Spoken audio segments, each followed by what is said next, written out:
I'm his own buddies. Yeah, I won't need it.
I came by tonight. If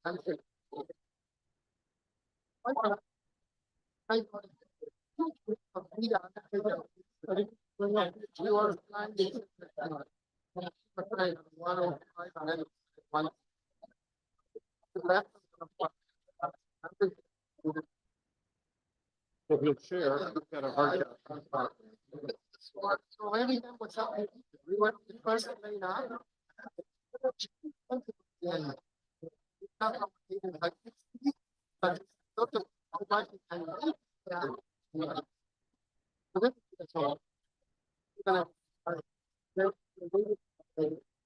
And Mr. Glowacki, we are ready. Good evening. Our president, Mr. Dowdy, is unable to join us due to a previous commitment outside of the state, but he's been diligently working with all of us while he's been away. I'm Peter Glowacki, the vice president. I'll be presiding over tonight's meeting. We moved the meeting tonight to the auditorium, and we apologize for the video quality that anybody watching this via the stream, but we did this to accommodate everybody in light of the situation. I and my volunteer colleagues who have been in shock, dismay, and wrestling with our own emotions these past few days welcome you to this evening's Glenbrook Public High Schools District 225 board meeting. Madam Secretary, may please read the roll. Mr. Dowdy, Mr. Glowacki, Present. Ms. Mullenbeck, Here. Mr. O'Hara, Present. Ms. Segwin, Here. Mr. Scheim, present. Dr. Steinberg, Here. 6 members present. Thank you. I move to item number 2, approval of the agenda for this meeting. So moved. Second. I'm sorry, do we have a second? Second. All in favor? Aye. Anyone opposed? Motion carries. All right. Now, before I move to the next portion of our meeting, I'd like to share a statement on behalf of the Board of the 225 Board of Education. On behalf of the District 225 Board of Education, I want to comment on the anti-Semitic statements appearing in the recently distributed GBS yearbook. These statements are hurtful to our students, staff, and community and will not be condoned or tolerated. The District 225 Board of Education, administration, and staff condemn anti-Semitism, hate speech, and violence of any kind. This is core belief codified by the Illinois statute, district policy, and our student handbook. The board has directed the administration to promptly and thoroughly investigate these comments so we can address how they came to be published and properly address any future occurrences. Furthermore, the investigation must consider the rights of all of those involved. The completed report and recommendations will be shared with the public in the coming weeks. Preliminary, we can share that the principal, Dr. Georges, assistant principal, Mark Maranto, and many of the administrative staff were unaware of the offending content until after the yearbook had been distributed. We recognize that adolescence is a time when students are trying to make sense of the world and their identity within it. As a learning institution focused on the positive development of young people, the district aspires to create a safe environment for our students to learn to be critical thinkers, recognize and appreciate multiple perspectives, and understand their responsibilities in our evolving world. In the days since the yearbook's publication, anger has permeated our community, and this is understandable. People, we, are hurt and scared and feel a sense of betrayal. Unfortunately, these sentiments have led to threats and intimidation against the student, principal, and faculty sponsor of our community. These actions against members of our community will also not be tolerated. As a board, we welcome and encourage sharing diversity of points and perspectives through respectful dialogue. We ask everyone commenting tonight to help us uphold these values.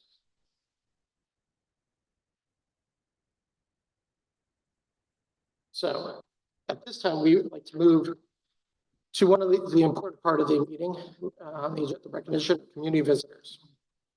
Board welcomes comments from members of the public.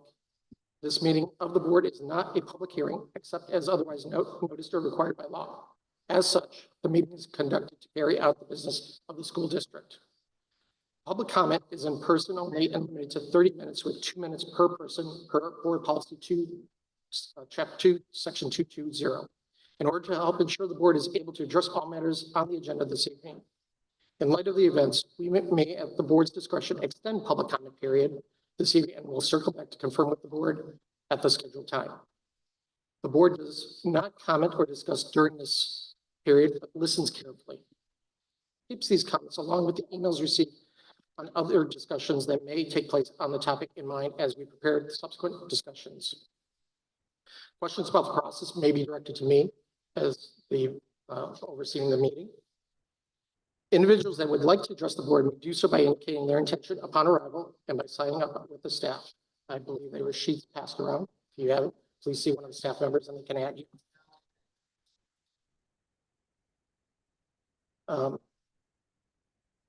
Also, as a matter of protocol, we appreciate, but you are not required to share your name and address so that we may follow up if necessary directly. Finally, as a reminder to the speakers coming forward, comments made during public comment are not automatically protected by any immunity or other legal protection and are recorded and preserved. So with that, I would like to have our first speaker, Ms. Malik, M-A-L-I-K. I apologize if I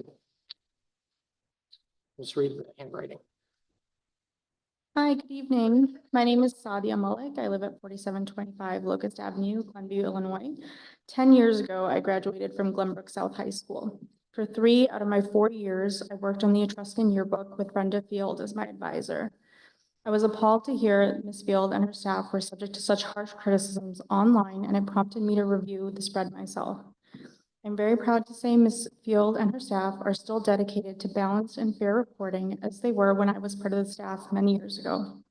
This quote from the student has been edited down, which is standard practice, but still retains her main intent, which was not delighting in people's death and suffering, but rather she was happy there was defensive action against historical oppression. This perspective is shared amongst historians, including Jewish historian and child of Holocaust survivor Norman Finkelstein, who compared October 7th to Nat Turner's slave revolt. The student in question is being doxxed on the internet on many platforms, including X, formerly Twitter, and Facebook by adults who should know better than to attack a 15-year-old, a minor. Views on one post on X alone have reached over 200,000 with 2,000 likes. The posts have reached well outside the district and causes concern for her safety and well-being. The school needs to use all measures to protect the student and to hold people accountable for sharing her information online. The purpose of student journalism is to stay unbiased and present all sides, which I can confidently say the reporting in this yearbook did. While the law protects both students' perspectives, it's not lost on me that the only one side is being scrutinized tonight. I urge the board to uphold the law and freedom of speech and protect the school's publication that has earned national recognition and praise year after year under Brenda Field's leadership. Thank you.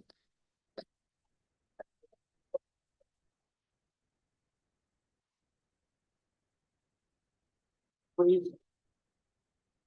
All right. Calling the next individual is Layla Mohammed.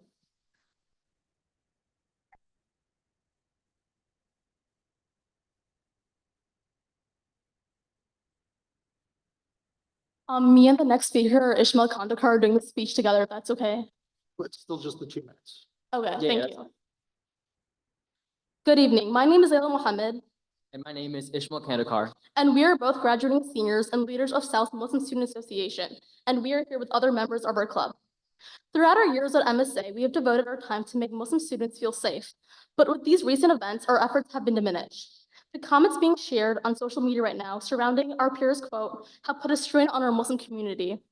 We have seen adults in our communities share thoughts that include death threats, threats of deportation to Gaza, and multiple threats against Muslim families in Glenview. The student who wrote the quote did so from a place of personal conviction and cultural identity. For many Palestinians and their supporters, expressing solidarity with Palestine is not just a political statement, but a plea for recognition, justice, and basic human rights.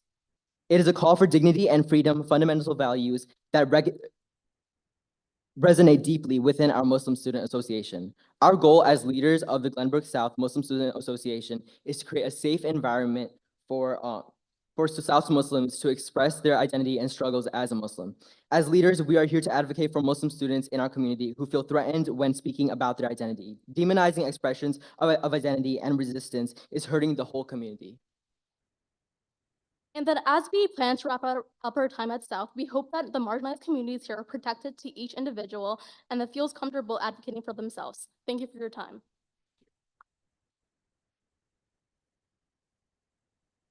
Mr. Joe Milburn.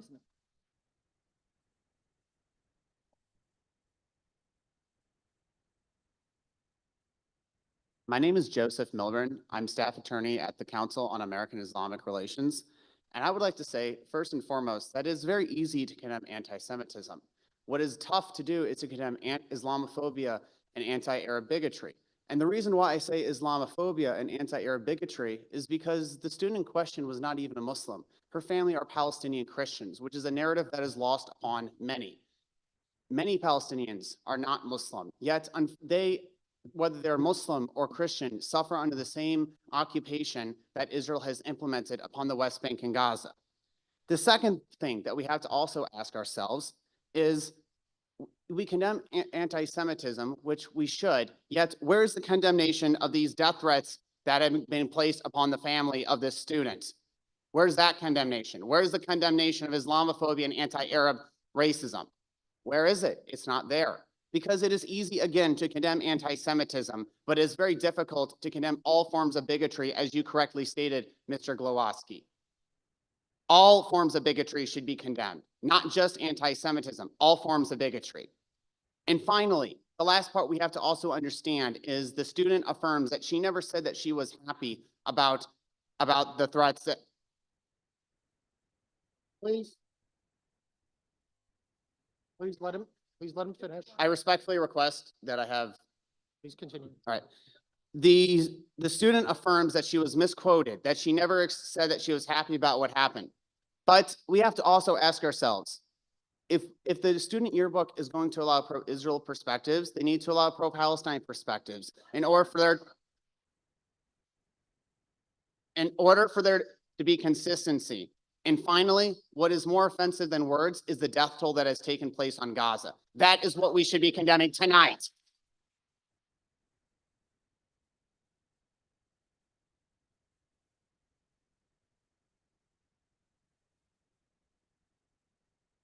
Mr.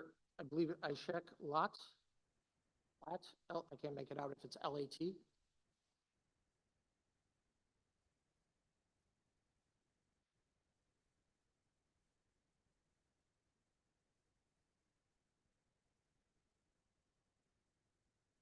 Good evening, board members, principals, superintendents, and fellow members of our community. As academic year is coming to an end, many of us are reflecting on the accomplishments of our children, many of whom are leaving to go to college. However, last week, the release of the yearbook has ignited vigorous discussion, resulting in concerns for the physical safety of the student that was quoted. I'm not here to discuss the quote itself, because the whereabouts of how this came to be in the yearbook are still being investigated by the school administration, and it's prudent to let that process play out. I'm here to raise significant concerns about how it was dealt with broader community and online. The student and her family had been oppressed, notably by adults and parents before the facts were gathered and an investigation was completed. Instead of working with school administrators, adults, some of them not even parents of D225 students, rushed to make the student's name viral online. In an effort to protect the psychological safety of their children or for other reasons, these adults formed online groups that resulted in the publishing of the student's name in online forums, threats to the student and her family, and fear throughout our community. If this situation was reversed and this was your child, we surely would have stood with you. The student and her family deserve apologies from the adults involved, spreading the information and the numerous statements in social media and elsewhere that need to be retracted. Even at this juncture, we can collectively work together to serve as better examples for our children, where we look to bridge differences, speak to each other with grace, and live together in harmony. I'm sure there are opportunities to improve the yearbook editorializing process, and we should look at and implement those steps. Where wrongs can be remediated, they should be.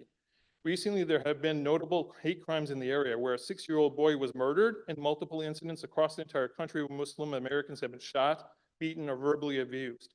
We understand what it means to live with concern for your children's safety. It is righteous to stand up to protect your children, but it is important that we do so in cooperation with the school and act as thoughtful adults.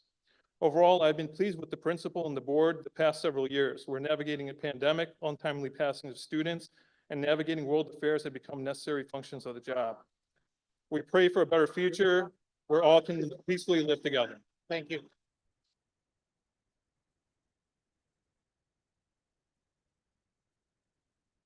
Mr. David Telsman.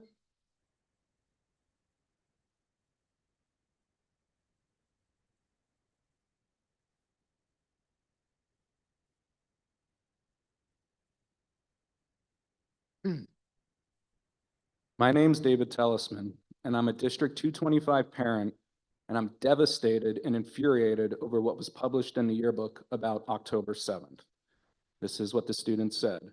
The first day I woke up and I saw what Palestine did, and I was happy because they're finally defending themselves. What this student is saying is, the first day I woke up and I saw that Hamas raped, decapitated, burnt alive, kidnapped, and murdered men, women,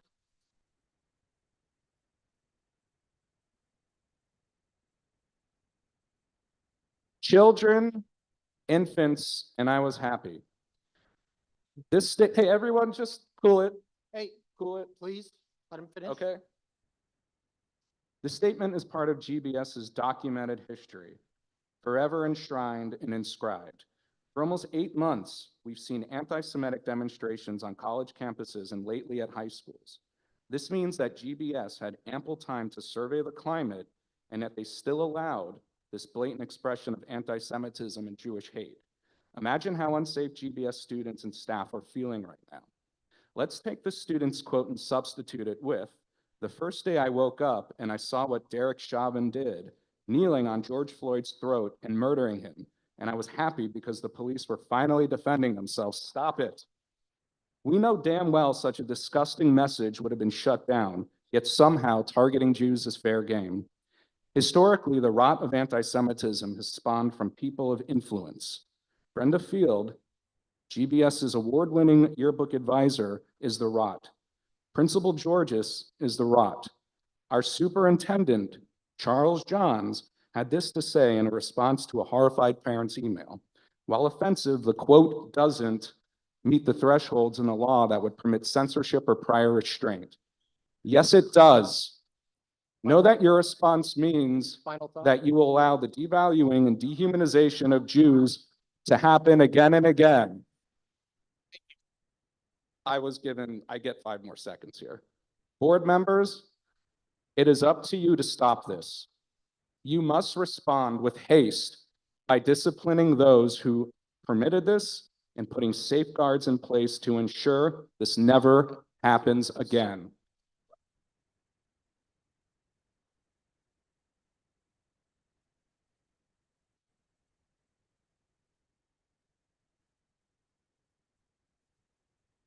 Before I call the next person, I'd like to remind, we're going to keep this to 2 minutes. I will, if there's seconds added due to applause, disruption, that's at our discretion. So thank you. Mr. Dennis Brown. My name is Dennis Brown. I'm the journalism advisor at Huntley High School, and I'm here to express my support for Brenda Field, the advisor of Etruscan. As someone who has advised student media for 27 years, I can tell you many stories of times when people have expressed outrage over something published because they considered it offensive. And one thing I've learned over the years is when you give kids the keys to the journalism car, they will publish something controversial. And no matter how well it's done, how journalistically sound it is, People will get upset. If you publish an article about abortion, Biden, sex, drugs, transgender issues, gay, lesbian issues, Donald Trump, and yes, even the war in Gaza, people will get offended. People will accuse your students of being misinformed, foolish, hateful, or naive, and accuse you as the advisor as being a bad teacher, a lazy advisor, or worse, an enabler.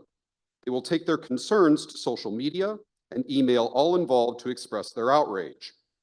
What they won't do is listen or properly educate themselves about journalism, the law, and the work that goes into the piece.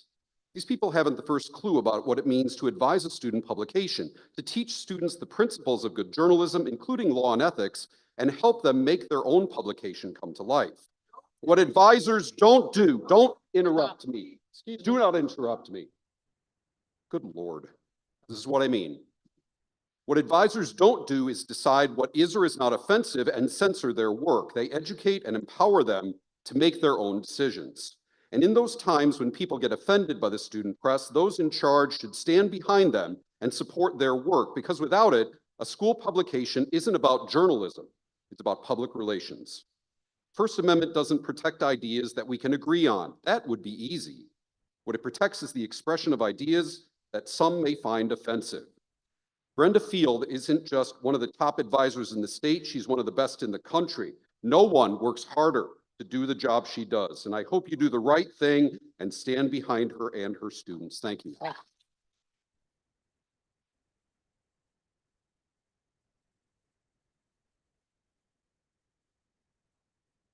Aaron Brown.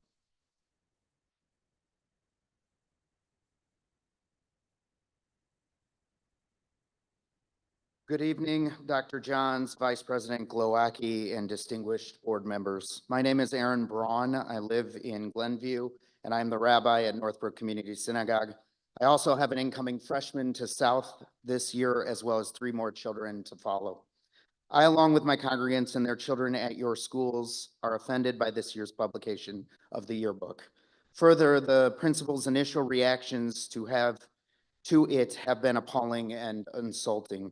By responding to parents citing the school code and that she would pass along comments to the students, not only missed the responsibility to ensure a safe community for all students, it put focus on her concern of liability instead of on protecting those students. Furthermore, the very statute quoted provides for the expectation that the school will censor certain material. Included is violations of school policy or incitement to violate school policy. The school handbook states, quote, "No activity involving statements grossly offensive to the reasonable sensibilities of any racial, religious, or ethnic group or any member thereof shall be deemed protected activity." The yearbook, quote, "celebrated the murder of civilians in the only Jewish state." Clearly, censorship in this matter was warranted.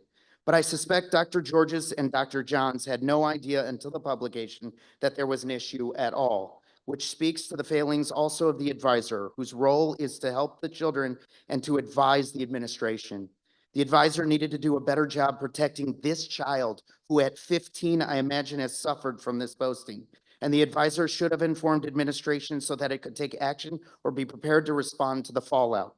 The school failed on all sides, failed to advise or educate the student, failed to protect the student, and failed to protect those students offended. Further, it's my understanding that a teacher on Thursday at GBN gave a class, and I'm quoting a student who attended that on World War II, gave a class that praised the brilliance of Hitler, and it didn't mention the impact of the Holocaust to Jews. There's a cultural problem in the district, and our children do not feel safe and supported. We expect to know as a community what you will do to remedy this and protect our children going forward. Thank you for your time and consideration.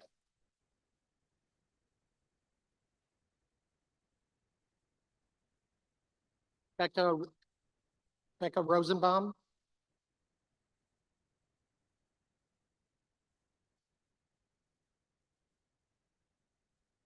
My name is Becca Rosenbaum, and I am a graduate of Glenbrook South High School, class of 1999. I'm here to express my utter disappointment and concern about some of the content featured in this year's Glenbrook South yearbook. In particular, I am shocked that the administration allowed the inclusion of a student's commentary who expressed satisfaction with the events of October 7th, describing it as a defensive maneuver rather than a brutal attack and targeting of Jews. This blatant distortion of reality and endorsement of violence is unacceptable and dangerous. The students stated they were happy about what happened to the Israelis on October 7th, happy with the rape, assault, murder, and torture of nearly 1,400 innocent civilians and the kidnapping of hundreds more. Currently, 121 hostages remain unaccounted for. This is no cause for celebration. Being happy with what happened includes being happy with the kidnapping, beheading, and burning of babies. Such heinous acts should never be downplayed or mischaracterized, let alone glorified in a high school yearbook. In addition, the description of the attack on October 7th described Hamas as a militant group. This offensive description is misleading as our country officially recognizes Hamas as a terrorist organization. As an alumna, I find it despicable that this yearbook, meant to celebrate the memories of high school, is instead documenting hatred and violence. This is not a matter of free speech. This is a matter of recognizing and rejecting hate speech in all its forms. As an educator for the past 19 years, I recognize that it is a responsibility of educational institutions like Glenbrook South to uphold the principles of truth and moral integrity. Allowing the glorification of terrorism in any school publication is misleading and undermines the values of our community. I urge you to take immediate action to fix this awful error. An official retraction and apology should be issued, and steps should be taken to ensure that such oversight does not occur in the future. GBS must demonstrate a commitment to educating students about the reality of terrorism and the importance of accurate and respectful representation of historical and current events. Thank you for your attention to this matter, and I look forward to your prompt and necessary corrective actions.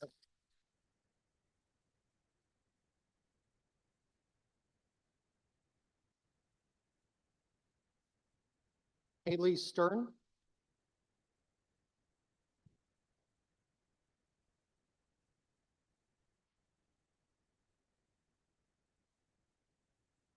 Hello, my name is Haley, and I work with Jewish high school students across the Midwest, including in this community.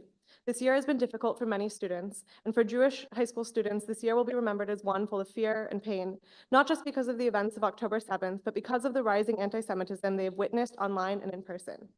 Yearbooks are supposed to be mementos of what we hope should be an exciting time full of growth and learning, something to look back on and share with your children and grandchildren. Unfortunately for the students at GBS, their yearbook has become a permanent record of hate.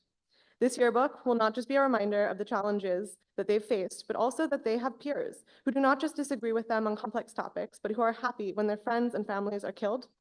These students don't just have to contend with students who hold these beliefs, but also with teachers who at best feel that this language is acceptable and at worst share these beliefs. My hope is that you use this as a moment of growth to bring in education, to be clear in your moral stances, and do that education not just for your students, but also for your faculty, for your staff, and for your administration. Thank you.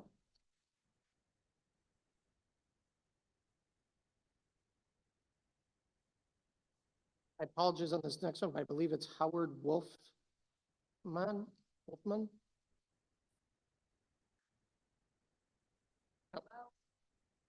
Oh, I apologize.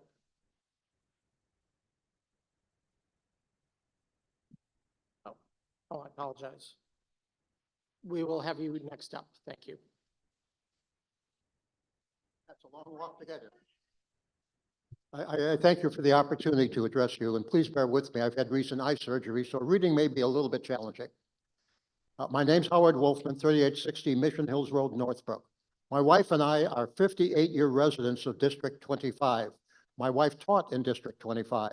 Our 3 children attended 225 high schools, and we have 2 grandchildren who will be attending 225 high schools. As you're well aware, you, the board, have our elected responsibilities, our elected representatives of the residents of the district, and you have the responsibility of oversight of your administration. Regarding the specific issue of the article that was published in the 24 Glenbrook South yearbook, when I read the first few words of the article, I stopped in disbelief. Quoting from the article, on October 7th, Hamas militants lost in the cross-border attack on Israel. Now, Hamas are not militants. As defined by the United States Department of State, Hamas is a terrorist organization who, during a truce, conducted a sneak attack on a peaceful music festival, murdered, tortured, and raped over 1,100 innocent babies, children, women, and men. How could any member of the 225 staff, upon reviewing this article for publication, not recognize the inappropriateness of the article. This article not goes far beyond the justification of free speech, but celebrates these murders and should have been blocked from its inclusion in the yearbook.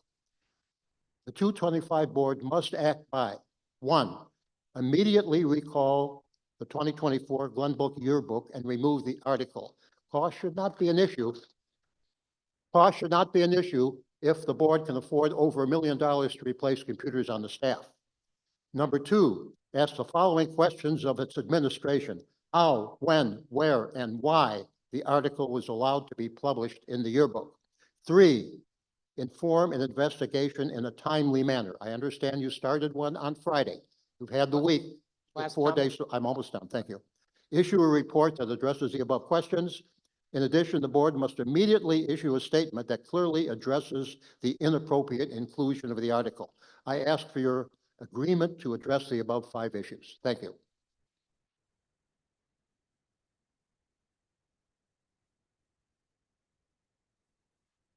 I apologize. I skipped over one, Mal Saras.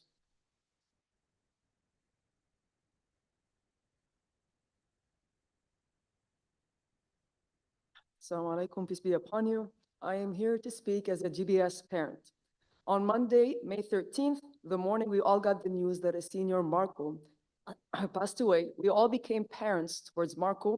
We all felt a fraction of their pain, and we all wished them patience. No one knew Marco. No one knew his political views, nor do we care. All what we respect, self-respect. Please. All what we saw is a kid who lost his life when it was supposed to start. This stems from a level of mercy that grows in the heart and soul of an adult towards a young adult or a kid.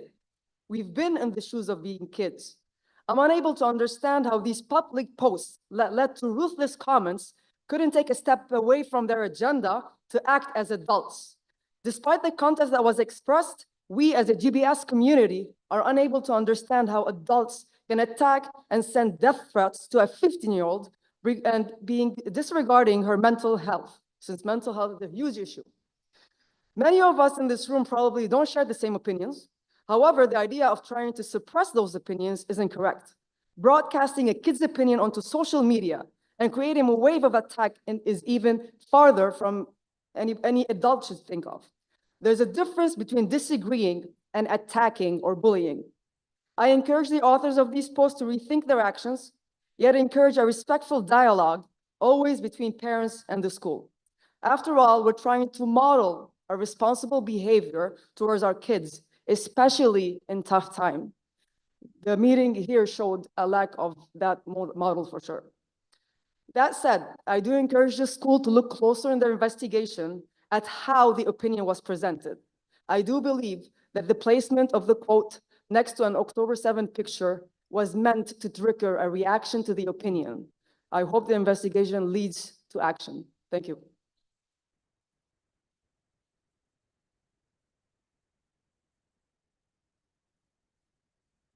I believe this is Linda and Jim Mayer, M-A-Y-E-R, if I can read the handwriting.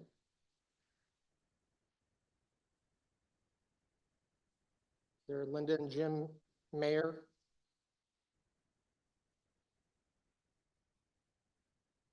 They're on Kingston Drive, Northbrook. Okay.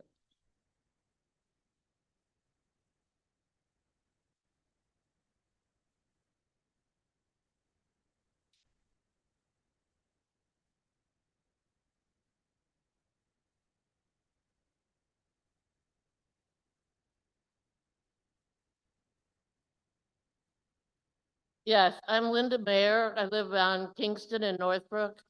And my opinion on this whole thing is everybody has a right to their opinion.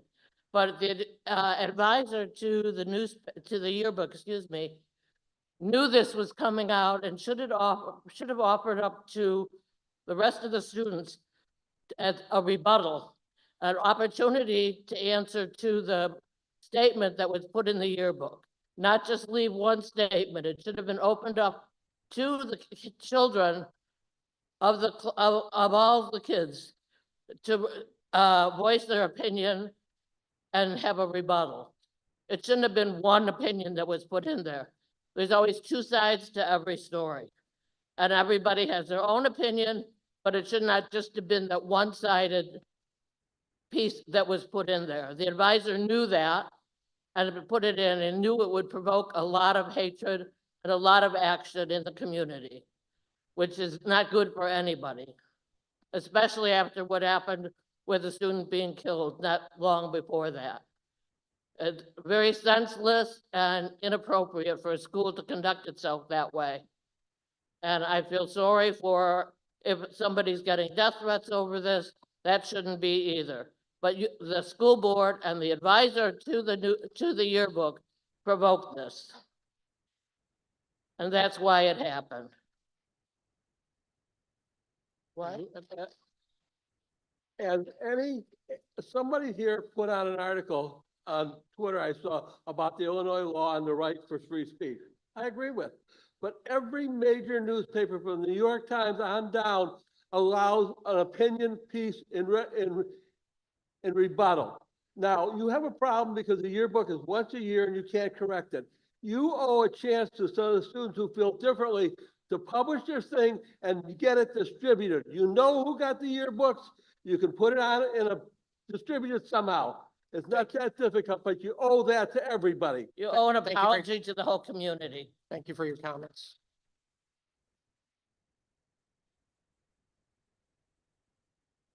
Stan Zotter, Zotter.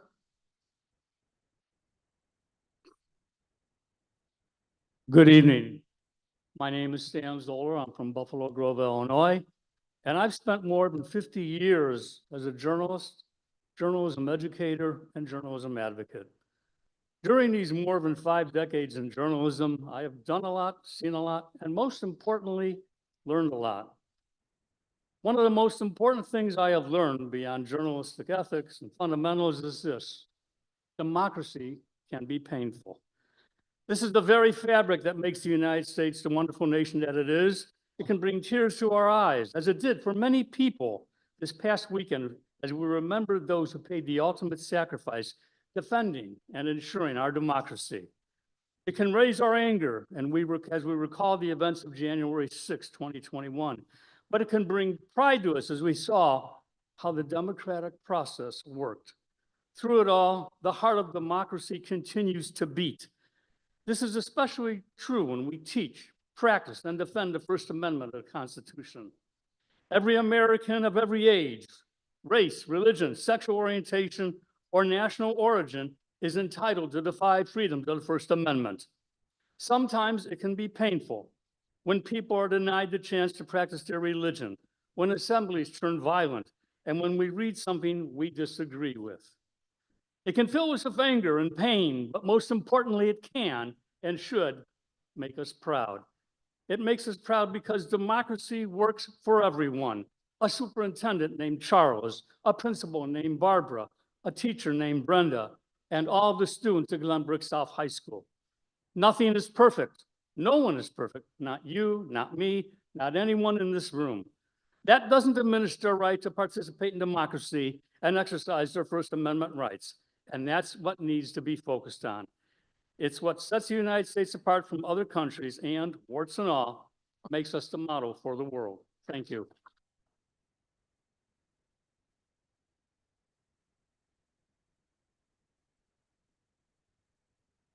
Peggy Shapiro.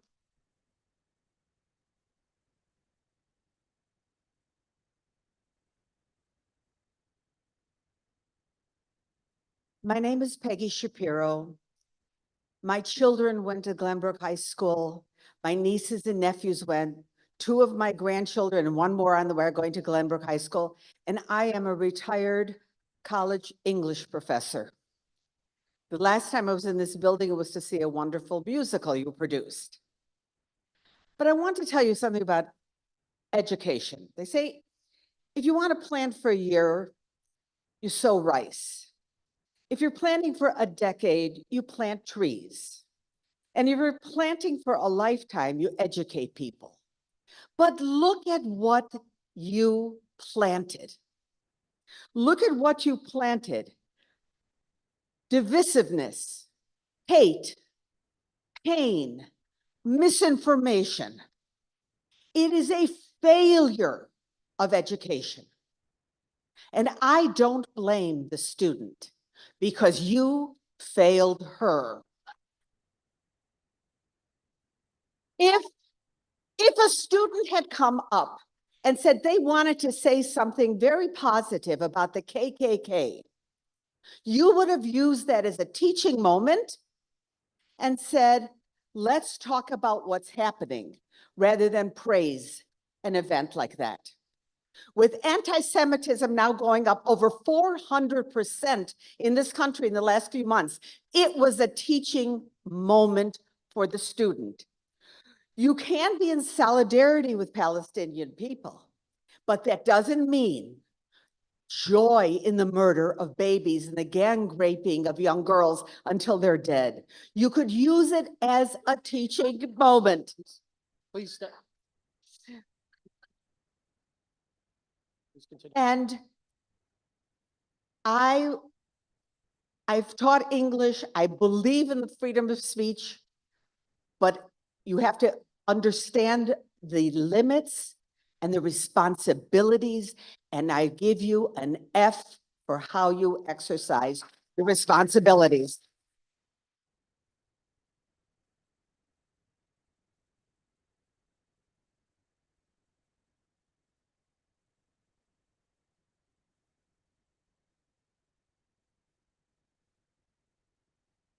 Al Hussein. I think it's an Husain on Bel Air. Oh, there you go. Thank you. Good evening. I don't have much of a speech, but first of all, I'd like to commend the rabbi. Actually, I agree with a lot of what he said. It is, well, I'm not Jewish, don't worry about it. Okay. Anyway,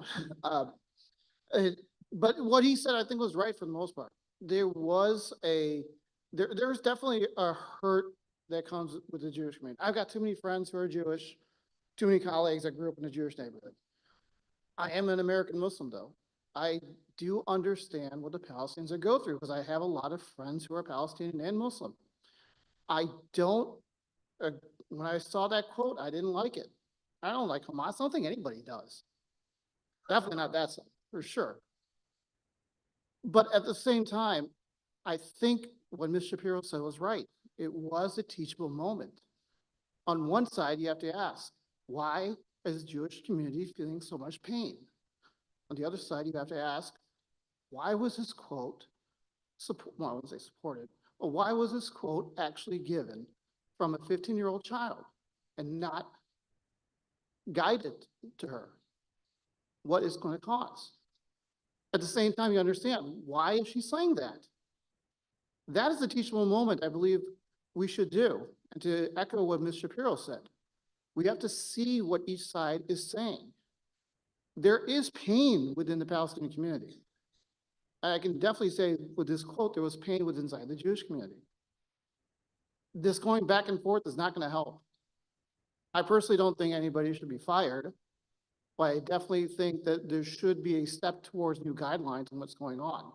And that would make us actually talk towards each other and not treat this like a football game, which is, I mean, I want the Titans to win, but still, not treat it like a football game. Learn from each other. Thank you. Thank you.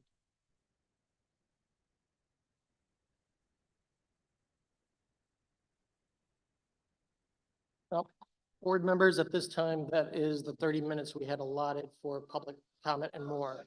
But I defer to the board if you'd like to continue with taking more public. I'll make a motion to continue for 15 more minutes. Second. Okay, we'll continue and then we'll check in another 15 minutes. 16 for 8 minutes. All right, I'm going, I believe this is Syed Najula on Summit Drive. I apologize for my mispronunciation.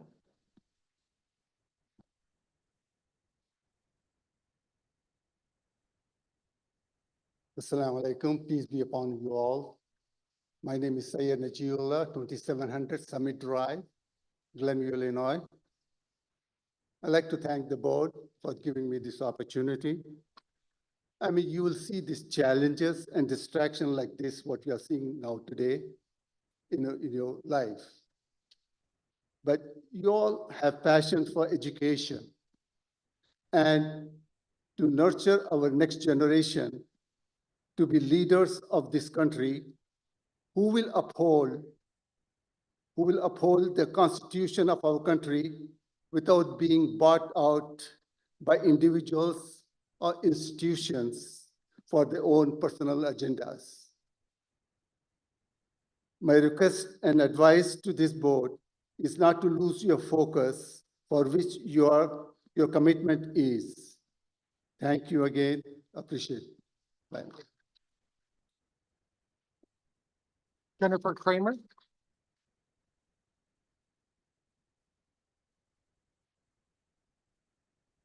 My name is Jennifer Kramer. I have a student at GBS who brought home the yearbook last week.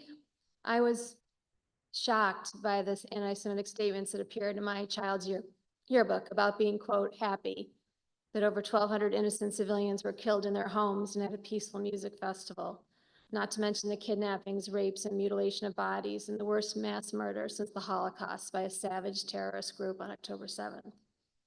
The yearbook quote and description further state inaccurately that Hamas is a militant or separatist group. It is neither. Hamas is a US recognized terrorist organization. To be happy about October 7th is equivalent to endorsing terrorism. To me, this quote never would have been tolerated if anyone had said they were happy after 9/11. What was GBS thinking in allowing this to be printed for all posterity in our children's yearbook? Why was this necessary? If further evidence was needed that no one really fact-checked or supervised this portion of the yearbook, you need only read that Hamas invaded Israel from the east. It didn't.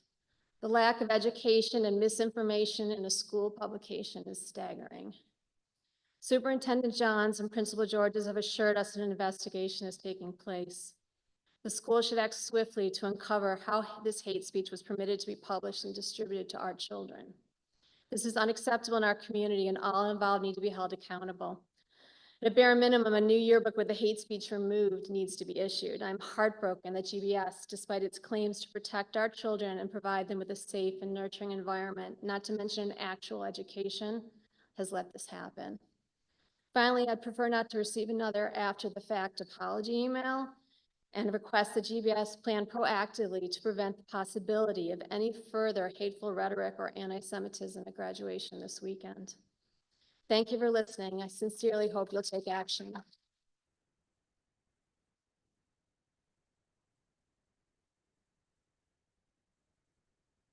Susie Well, W-E-H-L. Hi, I'm Susie Wall, Glenbrook South alum, class of 1986, and a member of the second class ever of the Academy. I'm sickened by what I read in the 2024 Etruscan. And I'm so grateful I attended GBS when we had actual adults in the room, wonderful teachers like Howard Romanek and David Pasquini, who are rolling over in their graves. They taught us how to think critically and stressed the importance of being on the right side of history. I do recall us all wondering how on earth the Holocaust could have happened, and the ensuing lesson that focused on understanding how good people stood by and did nothing. Now, Principal Georges, I'm sure you're a good person, but when I called you last week, you hid behind the 2016 Illinois Speech Rights of Student Journalists Act. Shockingly, you were wholly unapologetic, i.e., you did nothing. By the way, that law states that higher education officials can restrict student media that includes harassing, threatening, or intimidating speech, obscenity, or incitement. I would imagine that a student stating they were happy that innocent Israelis were slaughtered while attending a music festival would be somewhat threatening and intimidating to your Jewish students and families.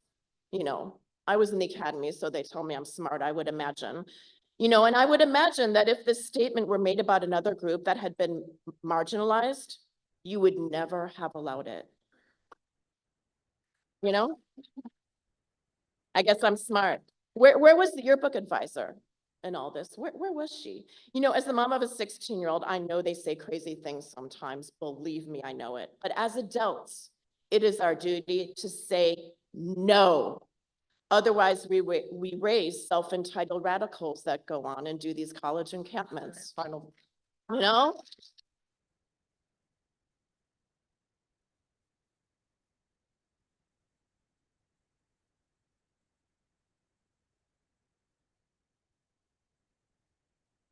Olga Ostronsky. Oleg, I'm sorry. Okay, yeah, my name is Oleg. So I have a daughter who's graduating this year from GBS. So I couldn't believe my eyes when I read this, when I saw this page in a yearbook. I would like to make a couple of points that I haven't heard made yet. Just common sense. There is no other way to take the message as being happy about events of October 7. And the reason we know October 7 is because of all the atrocities committed by Hamas. I mean, there is no other way to take this. You cannot be talking about events of September 11 without saying that you're talking about attack on the World Trade Center. So this is another well-known date. The only thing it means is attack on the World Trade Center. Same here. When you talk about October 7, you talk about the atrocities committed by Hamas in Israel. So the fact that some people don't see that, I mean, this defies the logic. So that's one. So when somebody, that's the only interpretation of the page. So the whole design of the page is wrong. So it's supposed to be talking about random dates on the calendar. So the next one is talking about death of Matthew Perry on October 28th. I mean, it's not supposed to give a balanced view on any complex issue. It's supposed to be talking about events of October 7. What happened on October 7? Hamas inflicted atrocities on the Israelis. So that's one. I don't agree that the issue is unbalanced view. I do not want same views from Jewish perspective printed anywhere. I mean, this is just wrong to be happy about events of October 7. So the problem is the student expressing these views. If it was she was misquoted, or if she wasn't realizing what she was saying, somebody should have caught this and talked to her. Is she really happy about what happened on October 7 and prevented this from being printed? So, so that's my view on this. Thank you. Thank you.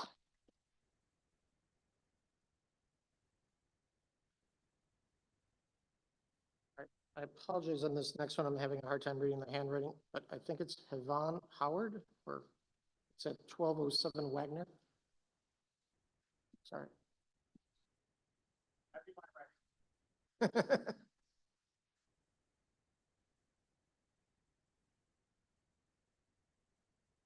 My name is Henry Norwood, and it's 1207 Wagner.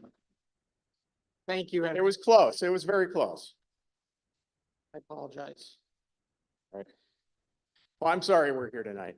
You know, I think it really shows how difficult a situation this is for everybody and how difficult it is to discuss.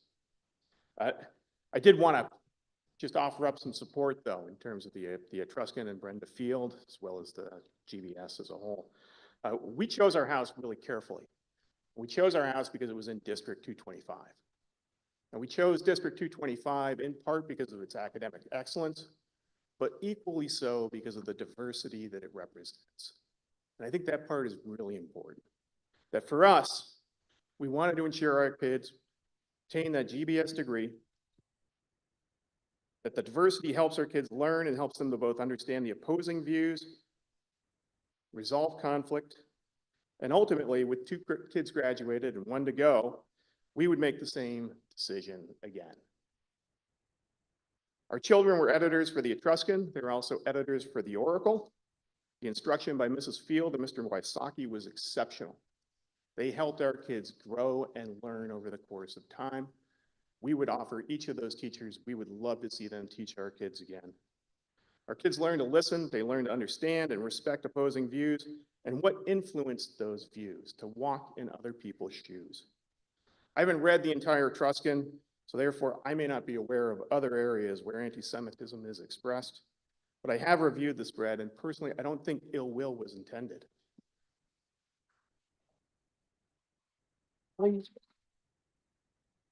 Sorry, in my view, there's lessons to be learned here for certain. There's no question about it. But the more we understand and listen, the more perhaps we're able to discuss, work together, and resolve conflict. It's a learning institution, and this is a learning opportunity for all of us. Harper Lee, ever so eloquent, noted the following: you never really understand a person until you see things from his point of view. I'd reckon this was the intent of the Etruscan. Thank you.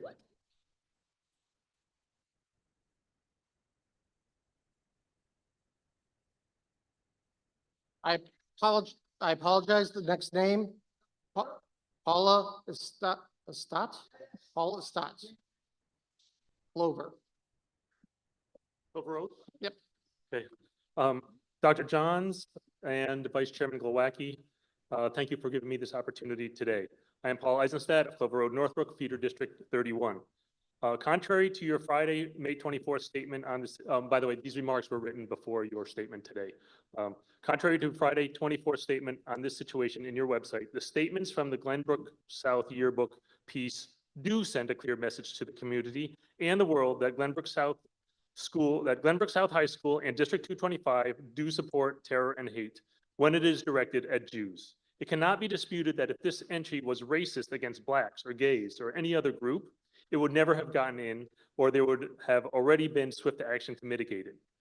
What happened, a student wrote she was happy Jews were murdered. Can you imagine if a Jewish student wrote that they were happy Palestinians were killed, or that they were happy that, or they were sad that slavery was abolished? That would just be unimaginable. This is not free speech. Your hands are not tied. It is hate speech, which I assume must violate some district policies.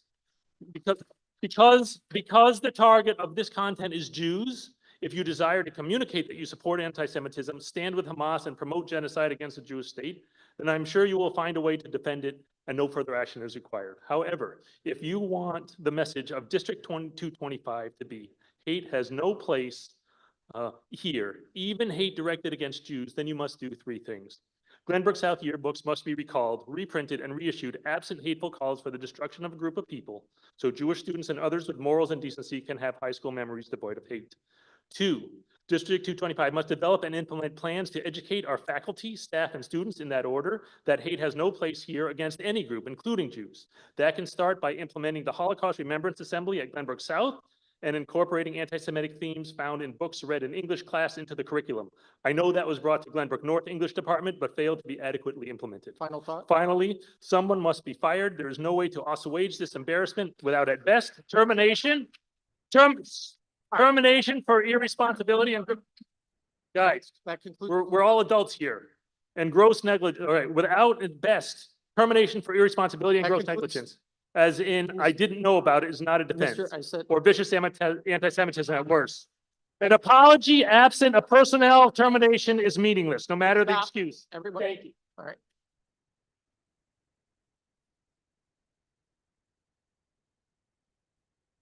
I would like to continue. The board would like to continue open comments, but if we can't be respectful to each other, then we're going to end up at the next break. All right, next one, Noel Hara.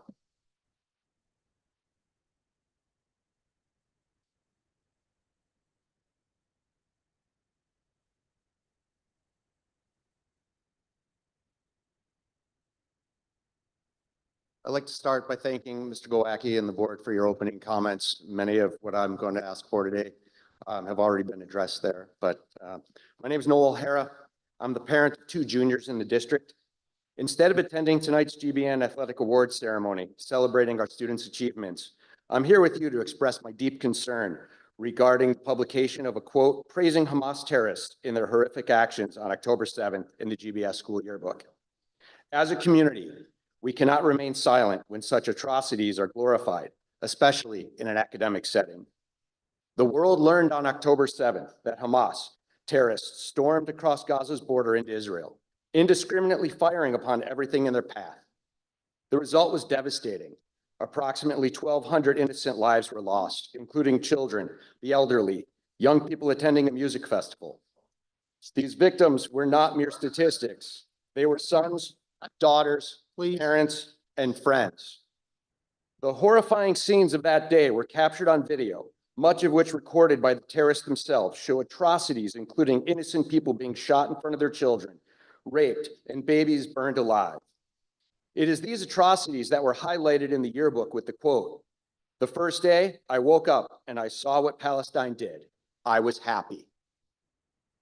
As a community, we must condemn the administration's decision to allow this quote to be published. Shielding blatant anti-Semitism behind the veil of free speech is unacceptable. We must uphold our values of empathy, compassion, and respect for all. Furthermore, this quote has put a stain on the memories of the 2024 graduating class and divided our diverse community. We cannot ignore the impact it has had on our students, their families, and our shared sense of unity. I call on this board to investigate what led to the school allowing this to be published and to take disciplinary action against those members of the administration who reviewed and approved its publication so we can avoid a future situation that further divides our community. Final thought. Let us stand together against terror, remembering the lives lost on that tragic day and reaffirming our commitment to promoting understanding, tolerance, and peace. Thank you.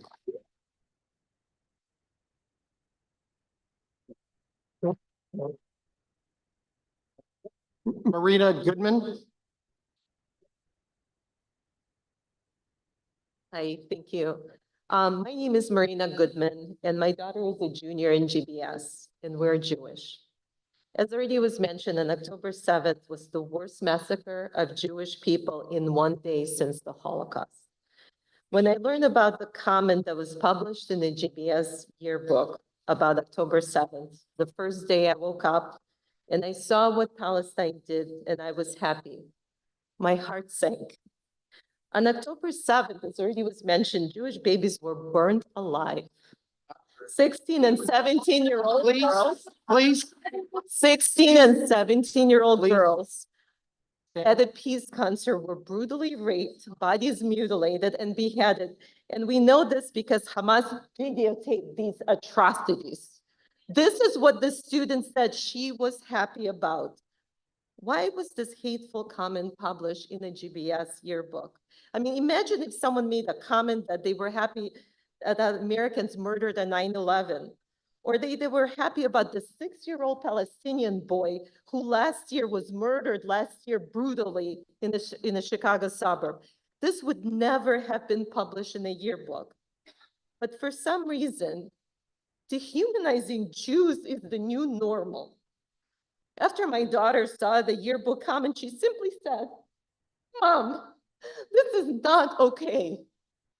Someone with a political agenda decided to weaponize the GBS yearbook. So I have 3 requests. First request, any teacher or administrator who knowingly permitted this hateful comment to be published in the GBS yearbook should be fired. They are not worthy of teaching in our incredible school district. Second request, the students who knowingly allowed those comments to be published in the yearbook should be disciplined and never be allowed to work on a yearbook again. And third request, I don't know why anyone has not said this yet. No political comment should ever be allowed in any future GBS yearbook. The yearbook should be used to celebrate our kids, not to dehumanize them. So please, act swiftly. This is not okay. This is not okay. Thank you. And thank you for your opening remarks.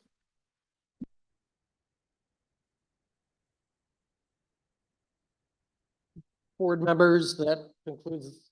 We still have another 30 folks that have signed up to comment and everything. If we want to continue, okay.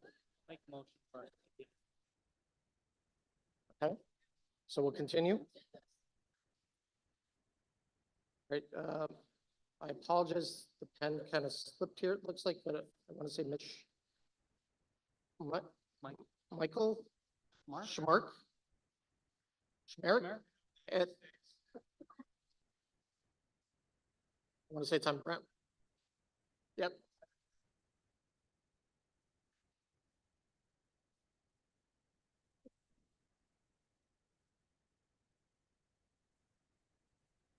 All right, good evening, everybody. Thank you for listening. And I want to underscore that idea, listening and not interrupting, because what good does it really do to interrupt?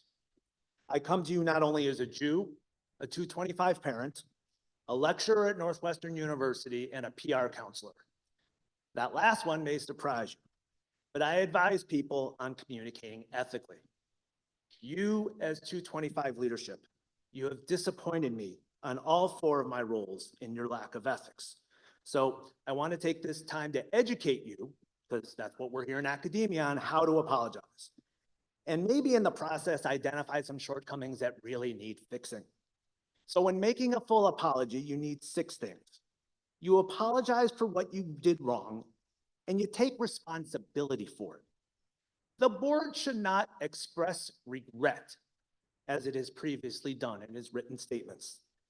The teacher overseeing the yearbook committee needs to recognize the act is more than free speech. She should have alerted leadership for crossing an ethical line. Did she? I don't know, but I bet that would help shape some opinions and decisions. Demonstrate sympathy as much as you demonstrate responsibility. All of your words right now are empty, and in my business, we call that CYA. We need to listen to the person or people that you've wronged. This is about their experiences and emotions and not yours. This is what we're all here for today, but unfortunately, this meeting is happening way too late. It doesn't matter if you support Israel or Palestine. We need accountability. You need to succinctly address what you're going to do to ensure this doesn't happen again and fix what's broken. I hope you come up with a plan that makes measurable sense, starting with reprinting yearbooks, not on my dime, but yours. Start with a public apology to every Jewish family. Nobody wants to hear the dog ate your homework. It's done. The people in this room don't want pressures that you want under. You messed up. You crossed an ethical line. Own it. Thank you. Thank you.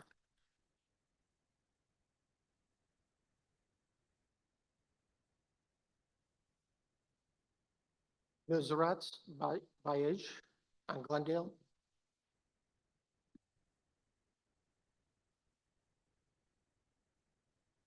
رب اشرح لي صدري ويسر لي امري واحلل عقدة من لساني يفقهوا قولي. Assalamu alaikum warahmatullahi wabarakatuh. Jazakallah khair. And thank you so much, everyone. Good evening, everyone. Thank you for the opportunity to speak tonight. My family and I have been proud residents of Glenview since 2017. Throughout our time here, we have consistently experienced the warmth and love from you all, our neighbors. As a parent of a child attending GBS, I understand the challenge that comes with raising a teenager. There are times when we misunderstand our children, when they say things that they don't mean, or when we have to correct their language. I firmly believe that every parent here can relate to this situation where their child has been misunderstood or their words have been taken out of context. In the recent yearbook incident, the student in question provided a quote that was ultimately misquoted by the students responsible for compiling the content. The adult supervising this process failed to catch this error, or at the very least, failed to pause and consider the potential harm that could result from such a mistake. However, no one is perfect, and grace should be given. Tragically, the person who has suffered the most in this aftermath of this failure is a student who is misquoted. I repeat, misquoted. It is my understanding that she has been the subject to bullying and threats as a result of this incident. And I'm sure no parent here wants their child to be bullied. In light of this, I call upon the Board of Education and our community, and this time I'll address you all. We are a community. Please, to come together and move forward from this unfortunate event, let us return to our homes and neighborhoods with a renewed commitment to fostering grace, empathy, and love. We must stand united in supporting one another, especially our young people. And as they navigate through this challenging and growing up through today's crazy world, we need to continue to support them. Thank you. Peace and blessings upon you all.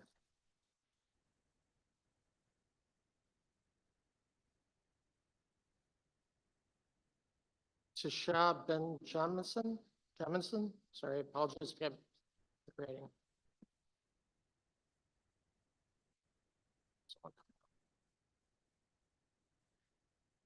Tisha Ben Jamison on Henley Street.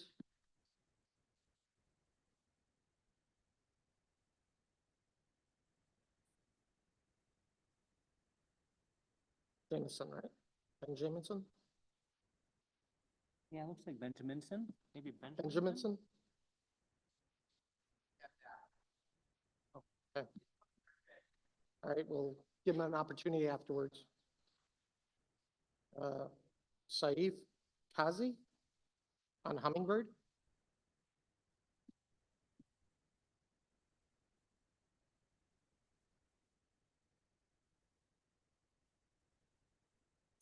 Okay, hello, can you hear me? Okay. Yes.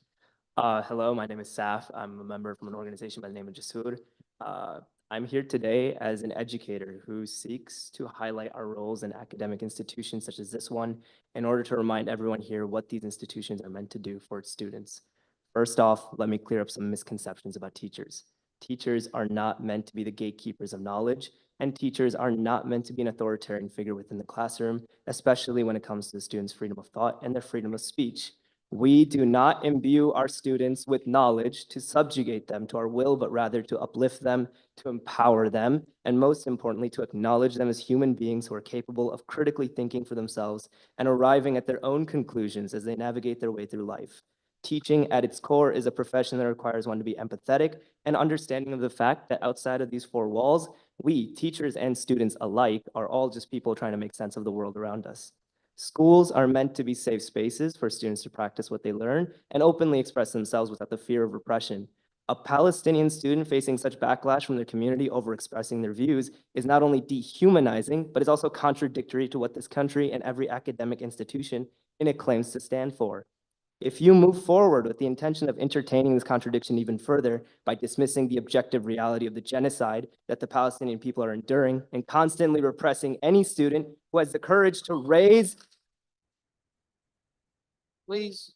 If you dismiss this objective reality and you constantly repress any student who has the courage to raise awareness to this reality, it'll send a message to students, teachers, faculty, and community members abroad that this is not an institution that can, values fostering critical thinking or empathy for that matter, but rather it's an institution that polices what its students can and cannot do with the tools their teachers have given them throughout their formative years.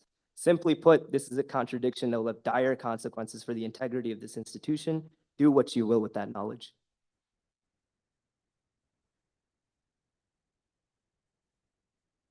Paul Brown, and then we'll come back and see if Mr. Benjamin is back.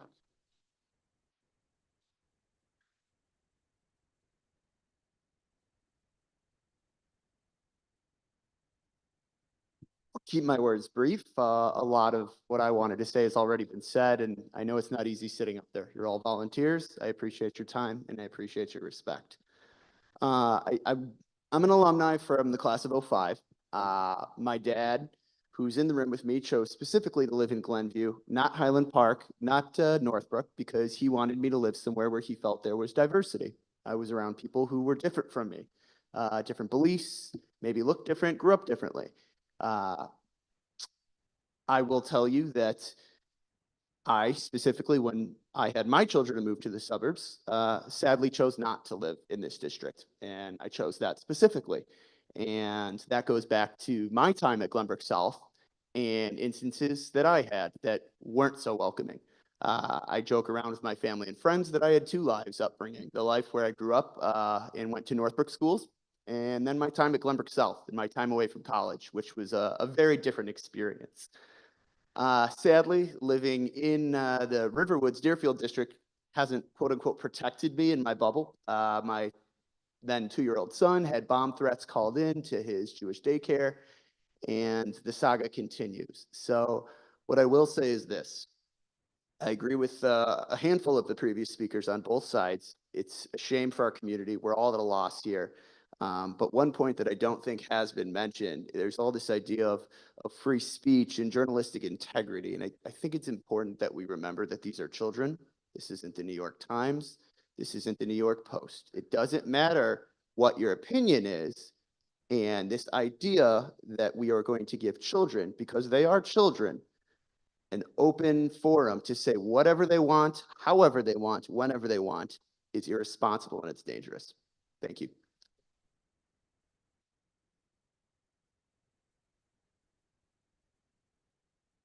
Is Chiash Benjaminson back? Okay. All right, Dorothy Weinberg.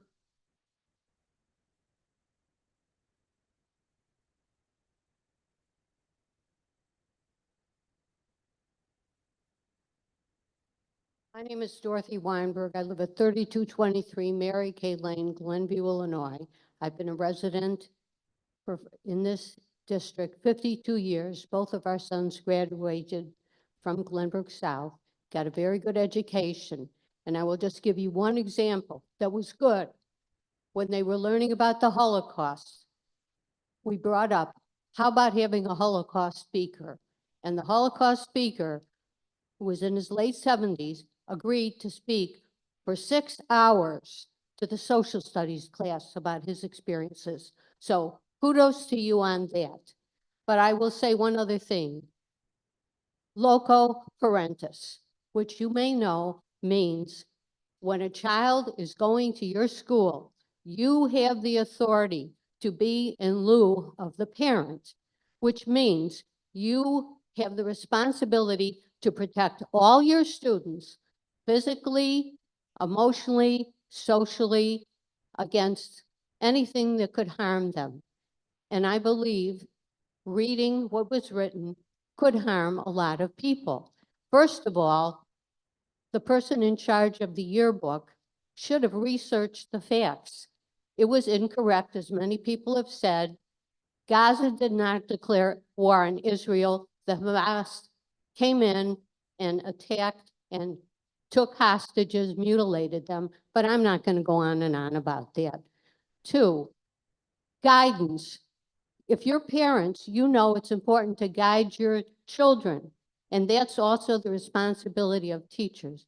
Guide your students, guide them, have them think critically, but make sure that they know what the consequences of their actions will affect other people.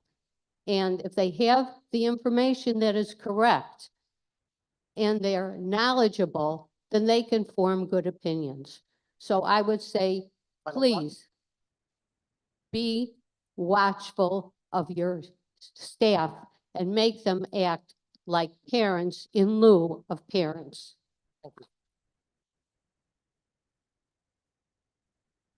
Susan Eisenberg.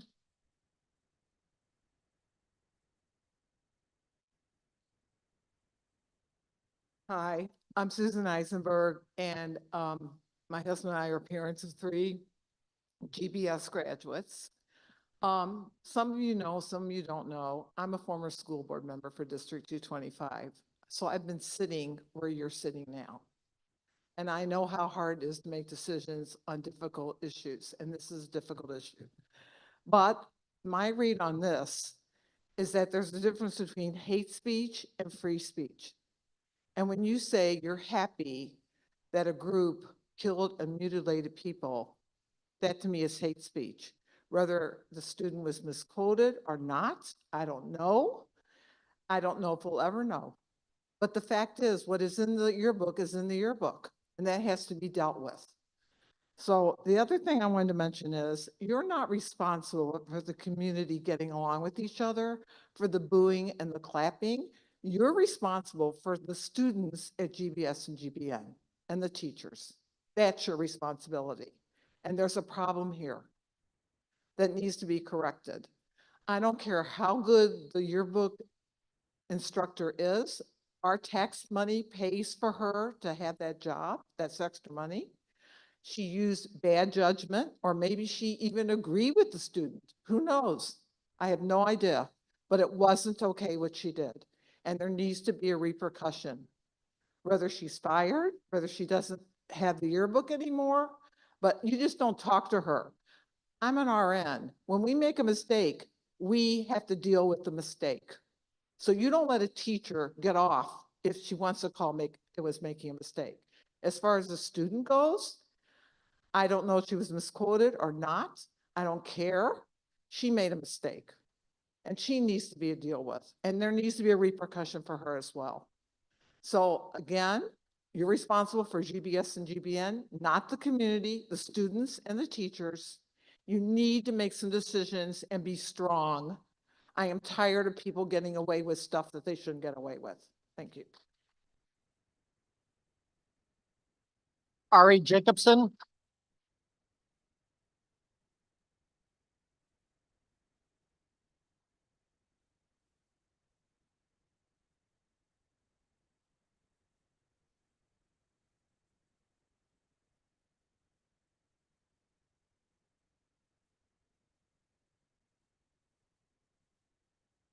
Hello, and thank you for the opportunity to speak. My name is Ari Jacobson, GBS class of 2015. I first walked the halls of GBS in 2010 when I was in 8th grade at Atia, and I was enrolled in Algebra 2. I decided to start wearing a kippah to school, and I had gotten a Chicago Cubs one for my bar mitzvah, this one, that I really liked. I was always proud to be Jewish, and I loved being able to project that pride. Students would notice and make comments to me, ask questions, make jokes. I tried to meet them with a smile. I was known as that kid that wore a kippah. It was very visible. I heard about it multiple times a day. If it wasn't the first thing somebody noticed about me, it was certainly one of the most noticeable things. I'd hear about it often. If I was playing catch, if I made a catch playing football, it was Jew hands. On a few occasions, classmates threw pennies on the ground, cheering me to chase them, or casually mentioned that I was the Jew in conversation, or just known as the boy that wears a kippah. I eventually stopped wearing my kippah, sticking to a less visible Jewish star necklace. My history teacher at Atia asked me why I stopped. They asked me if it was because I was bullied or other comments, and I lied. And I told them no, apparently convincing enough that there was no follow-up. My decision was indeed more complicated than just the bullying and the comments that I got, but I knew that I would at least be more comfortable walking the halls at Atia and at GBS. The Etruscan is supposed to highlight the best of GBS. It's the yearbook, not the oracle. If it was the 2002 yearbook after 9/11, the 2013 yearbook after Sandy Hook, I trust that student journalists would make the appropriate decision and for the staff to recognize a statement that is grossly offensive to the reasonable sensibilities of any group. It is not protected free speech. This is directly from the GBS Code of Conduct, and I consider myself reasonable. I would implore you to consider how this can limit the ability of students to bring their full selves to school and be proud of their identities. No student should feel scared or ashamed to do so, and an environment where it feels okay to celebrate and publish such a gruesome attack is probably not very welcoming to a boy that wants to wear a kippah to school to feel more connected to his faith. Thank you. Dina Jacobson. Need an extra second. I sent all three of my kids to GBS, classes of 2013, 2017, and 2019. And I myself am 1983 graduate as well. I'm going off script because until tonight, I didn't know Ari's story. I never knew until tonight why he stopped wearing his kippah. So I'm a little emotional and I'm sorry. Moreover, I was also the yearbook staff for all 4 years of high school and was the Etruscan editor-in-chief my senior year. Before I continue, I would like to remind everybody in this room that there is only one adult who would have seen the entire yearbook before its distribution on Thursday night, and she is not sitting on the stage, or possibly, I don't know, she's not on the stage. There was a balanced piece on the Middle East war in the body of the book, but I'm horrified and embarrassed by the piece on page 386 hidden in the index. I have many concerns about the publication of the quote in question. I don't believe anybody, not in this room or elsewhere, is happy about the Gaza civilian deaths, accidental or otherwise. Nobody should ever be happy about loss of life, regardless of time, place, or circumstances. We should not be censoring student journalists, but there is a reason there is an editor as well as an adult advisor. Specifically, these are students who are learning a skill, and in this case, the advisor had either a lapse or a lack of judgment. A consequence of publishing this quote is it created an unsafe environment, not just for the Jewish kids, but for the student who was quoted and received death threats, heaven forbid. If this was part of a larger article in the Oracle, I would still have been shocked by the hate, but I also would have expected there to be balance in the rest of the yearbook, which is supposed to be a look back, both historical and reminiscent for the whole school. I'm going to skip to the most important part. I would like to see a massive education effort district-wide. Even better to include the feeder districts. This is not just about journalism. It's about the bigger question and the bigger picture on understanding the differences between freedom of speech, opinions, and propaganda. Final I would thought? hope to take this missed opportunity and turn it into a village-wide teachable moment. Thank you. Thank you.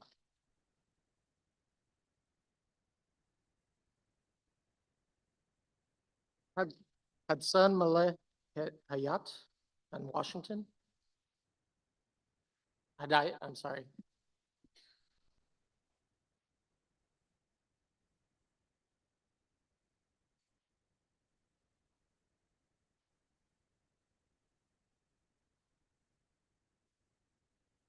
Sorry, one second.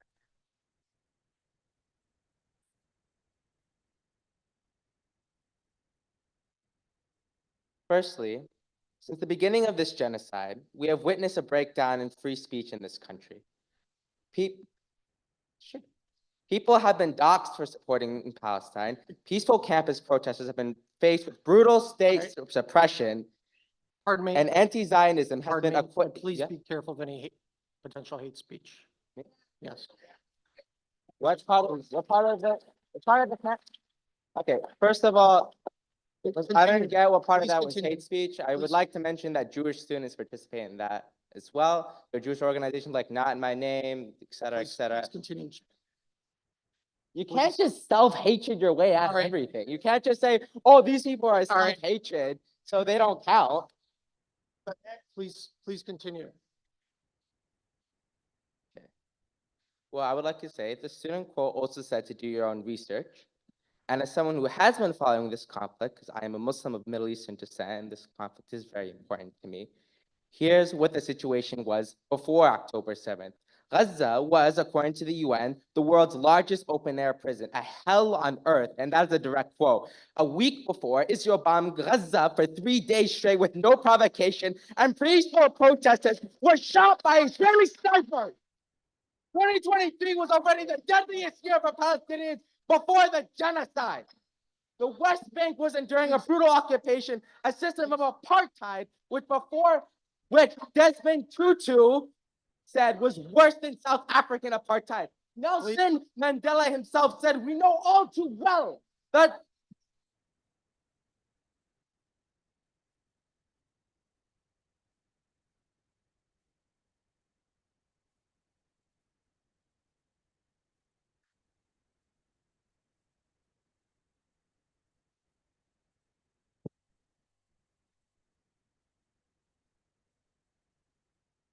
Al Sorbet, Al Sorbet, please be respectful of each other.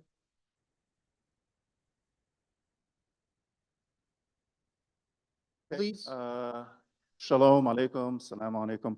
So my daughter, I'm very proud, her best friend is Jewish, and I'm Egyptian, my wife is Palestinian, and we're really proud because we think by one-on-one friendships, maybe we can have understanding and a better future. So that's one thing I wanted to mention. Another thing is, I think it would be a great idea to have a session where pro-Israel folks have to adopt a pro-Palestinian point of view, and pro-Palestinian people have to adopt a pro-Israeli point of view, because unless we understand each other's pain, history, we're never going to reach common ground. And then if anyone wants to come and have coffee with me today, this weekend, I'd love, because I think this cycle of blinders on isn't going to lead to anything good. The last thing is, are we happy about the American Revolution? Are we happy that we genocided Native American Indians? I don't think so, but we're happy to be Americans. We're going to celebrate the 4th of July.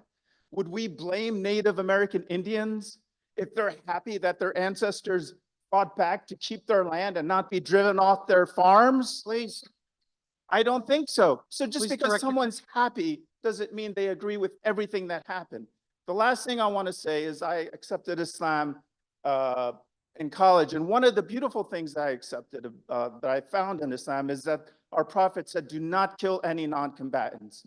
You fight them on the battlefield and you do not kill any non-combatant. So to whatever extent, and that's a high standard, and everyone's failed it, not just Muslims, not just Christians, everyone's failed it. We're all going to fail. But my point is, whatever atrocities Hamas committed, I condemn it. Any civilians. the same time, you should go to the Jewish-Israeli humanitarian website, Beit Salam, and look at all the atrocities over the last few decades. Final thought. Thank you. Thank you.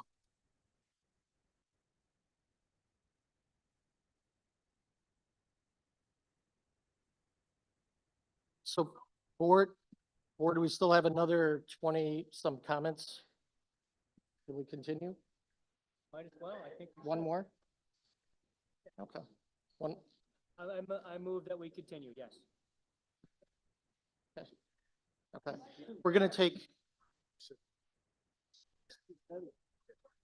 We do have an agenda here for this evening, continue board meeting, business. So we'll take two more. And then you can supply your comments and email them to the board. Oh, I'm sorry. We have 20, over 20. This is.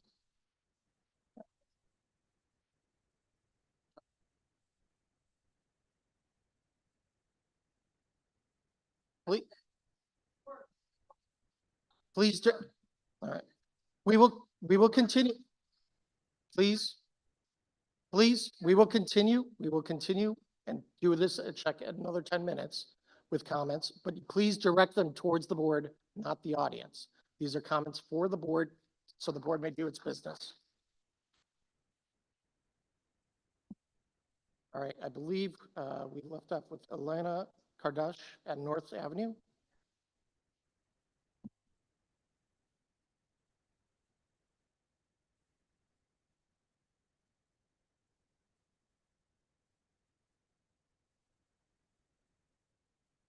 My name is Eliana Karish, and I'm an Israeli citizen, currently living in Israel. Let me tell you about my friend who was celebrating life at the Nova Festival. She spent 6 hours in a bomb shelter on the side of a road in southern Israel after running for her life and witnessing the brutal murder and rape of her friends. Now Isaac, we actually made Aliyah together and landed in Ben Gurion as Israeli citizens for the first time. Isaac was serving in a tank unit in Gaza and was hit by shrapnel by an RPG. Miraculously, he survived and is still recovering both physically and mentally. Idan is my classmate and a friend from university. He is kind, outgoing, and genuine. He has a girlfriend who he loves deeply. He has a passion for helping anyone in need. Idan has been held captive in Gaza for 235 days today. We had zero confirmation that he was alive for 235 days, and I miss him every day. I won't have time to tell you about all of the people in my life who have fallen while fighting for our country in this war, not just in Gaza, but in the north and the center too, like Rose, who was murdered in a terrorist attack in Jerusalem before she helped save the lives of many. When I read the horrific excerpt in the GBS yearbook, all I could think about was my friends who were taken, my friends who had to hide and watch their friends be slaughtered, brutally gang raped and tortured. When this child wrote that they were happy about the events of October 7th, my stomach turned. This is a direct attack on Jewish and Israeli students, and every person in this room knows it. The fact that this was allowed to go to print is horrific. You are allowing terrorism on your campus. You are allowing anti-Semitism. You have to do better. Protect all of your students. These kids are our future. Do we want a future where people celebrate a massacre of anyone? Final thought, please. As an Israeli in America, I've experienced the way my people are viewed. We get no sympathy, no recognition. I bet the person who wrote that awful excerpt has no idea that close to 100,000 Israelis from the north have been displaced. My final thought is this: our fight is not with Palestinians, it's with Hamas and Islamic Jihad extremists. You as a school have failed your Jewish students. You have printed lies, and that's it. Armin G. Hi, Glenview. Came pretty unprepared, local Glenview guy, went to New Trier, fortunate to, grow up with a lot of Jewish students and have comprehensive education on the Holocaust. So with that being said, I think, there's two lessons we can learn from this: optics and context. Now, optically, we can read it, text. In my opinion, not the best worded. That being said, understanding the context of said child and just the trauma that they've had to endure and, you know, the dehumanization that they have to hear, not only from media, but peers. Growing up, you know, I'm Middle Eastern, growing up in a post 9/11 America, you know, you face and you see these, you know, hateful statements against you and, you know, you stay quiet or you speak up. And in this student's, sorry, this is a shit speech, but with that being said, you know, this student should be protected. Being doxxed, being bullied, being harassed by adults is unacceptable. It's also on you guys to, you know, take a look at the text and, you know, maybe make better judgment as to what should be published and what shouldn't be published. That being said, you know, hearing her, wait, that being said, hearing her and her story and understanding where she comes from as a Christian Palestinian, we have to take away that there's context, there's pain, there's real, you know, suffering that her people have had to endure since the foundation of the state of Israel. Anyway, that's just the end of my rant. Thank you. Whatever. Hashtag Nagori. Emerson.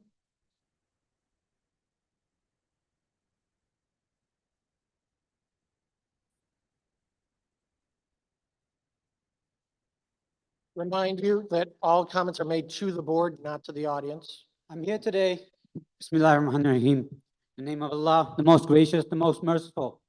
I'm here today in support of the Palestinian students' right to speak the truth in regards to the genocide and Holocaust, which is happening today against the native Palestinian people. Please. For over 75 years, the Palestinian people have been thrown out violently from their own lands and oppressed in the open air prisons of what is today called Gaza.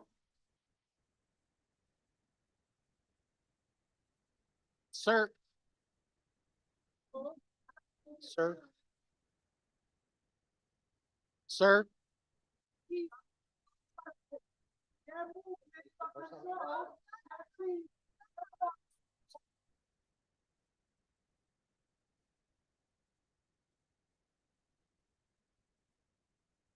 Sir. Sir. Sir, please. This is not on. This is not to the agenda, sir. Please. Sir. All right.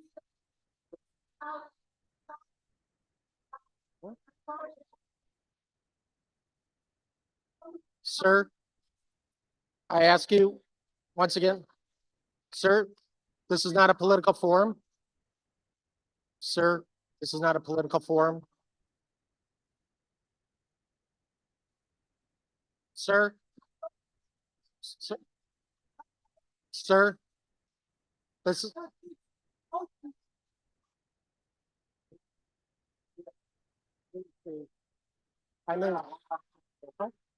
I move that we move to closed session for a personal matter. Seconded, a personnel matter, I second.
All right, attention everyone. Can I have your attention for just a moment? May I have your attention for just a moment? May I have your attention for just a moment? At this time, the board has temporarily gone to a recess. At this time, the Board of Education has gone to a temporary recess. I encourage you to take a moment. If you desire to continue, to remain being seated, and we'll be returning shortly thereafter. Again, the board has taken a temporary recess. I know there might have been some confusion about that, so please forgive us. Please give us a moment.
Alrighty, everyone.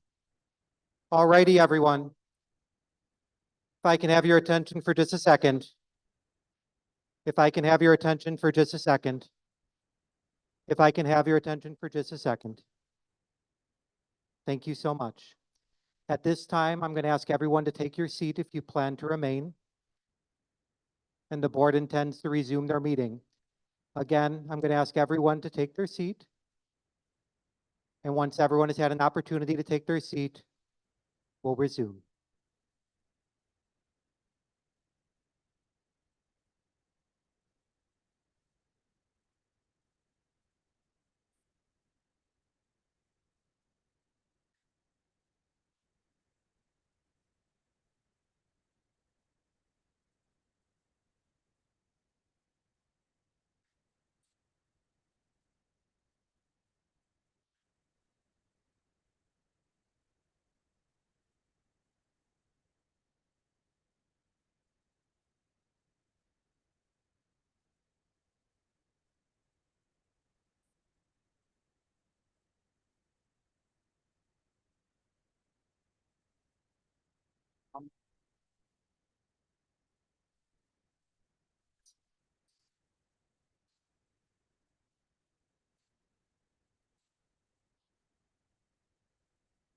All right, if I could ask, just like we do in our classrooms, if I can ask everyone to be respectful and silent for a moment.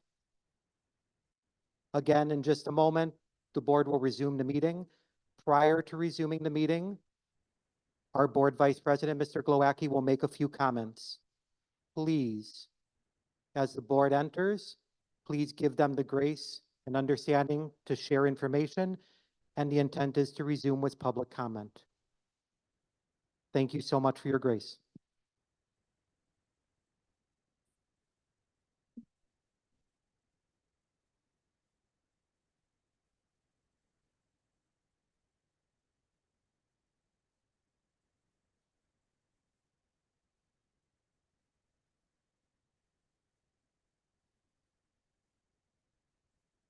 Test. Yep, there we go.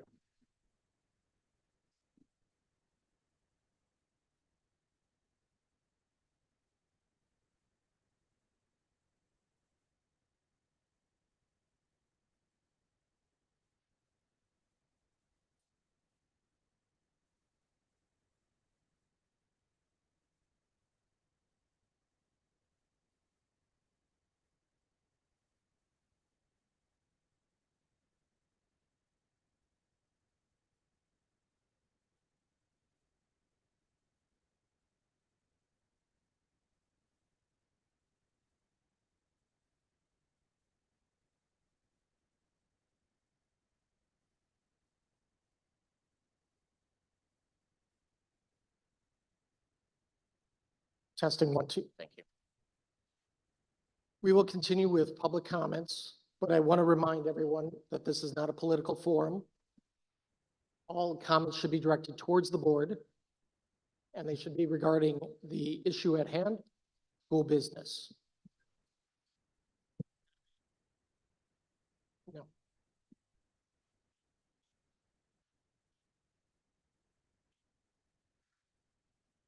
I said no. Thank you very much. Thank you. Please all right. I think we left off at hashtag no, did we get that one? Did we already? No. Hashtag Nagori on Emerson. Are still here? Did I mispronounce that name? I apologize. Hashtag. Okay.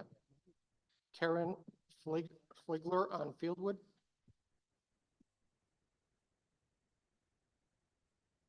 Again, Karen Fligler. Oh, thank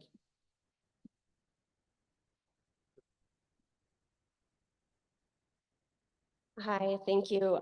First of all, I just wanted to start out with the basic premise. I don't think the comment should have run in the yearbook. It was insensitive at best.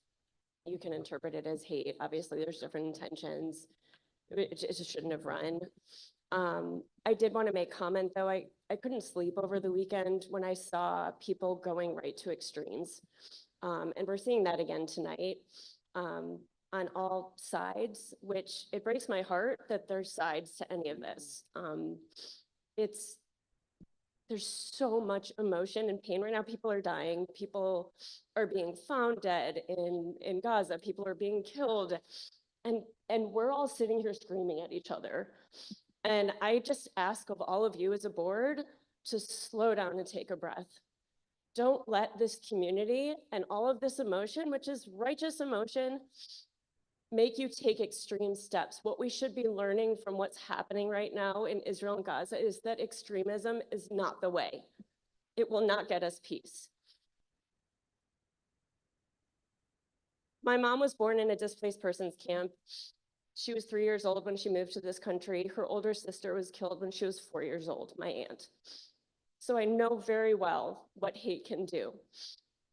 And I just want to say, hate is not clear. There's no big red alarm bell that shows this is hate, this is not. The way it starts is when people other each other, when they stop seeing each other as human beings. We're seeing that in this room tonight. I was screamed at by 2 people over there.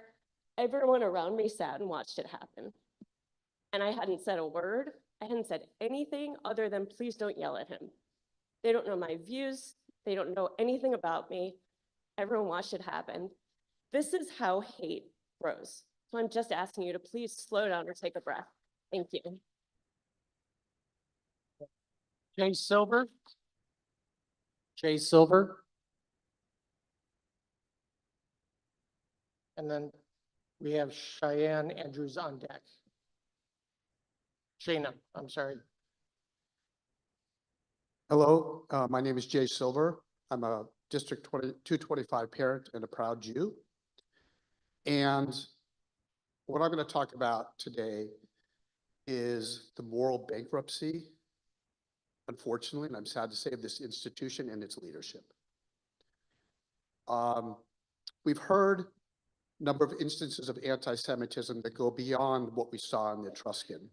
And I myself have seen or experienced with my children anti-Semitism in this institution. Now, as you board members know, you're going through a strategic planning process. I was involved in that process. And in that process, I was with a group of people, community members, parents, et cetera, providing feedback. And the issue of anti-Semitism came up from a number of different people.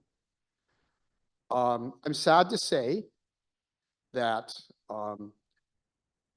it was not carried through. And how do I say that? Well, there was also a workshop, a 2-day workshop that was carried out earlier this year that I attended. Nothing was brought forward on the issue of moral clarity, standing up against anti-Semitic hate in that workshop. I brought it up again. It was dismissed.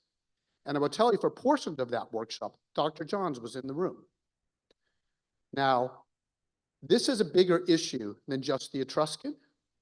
And for that reason, to restore the moral leadership that this institution needs to have, you need new leadership to be able to steward that forward.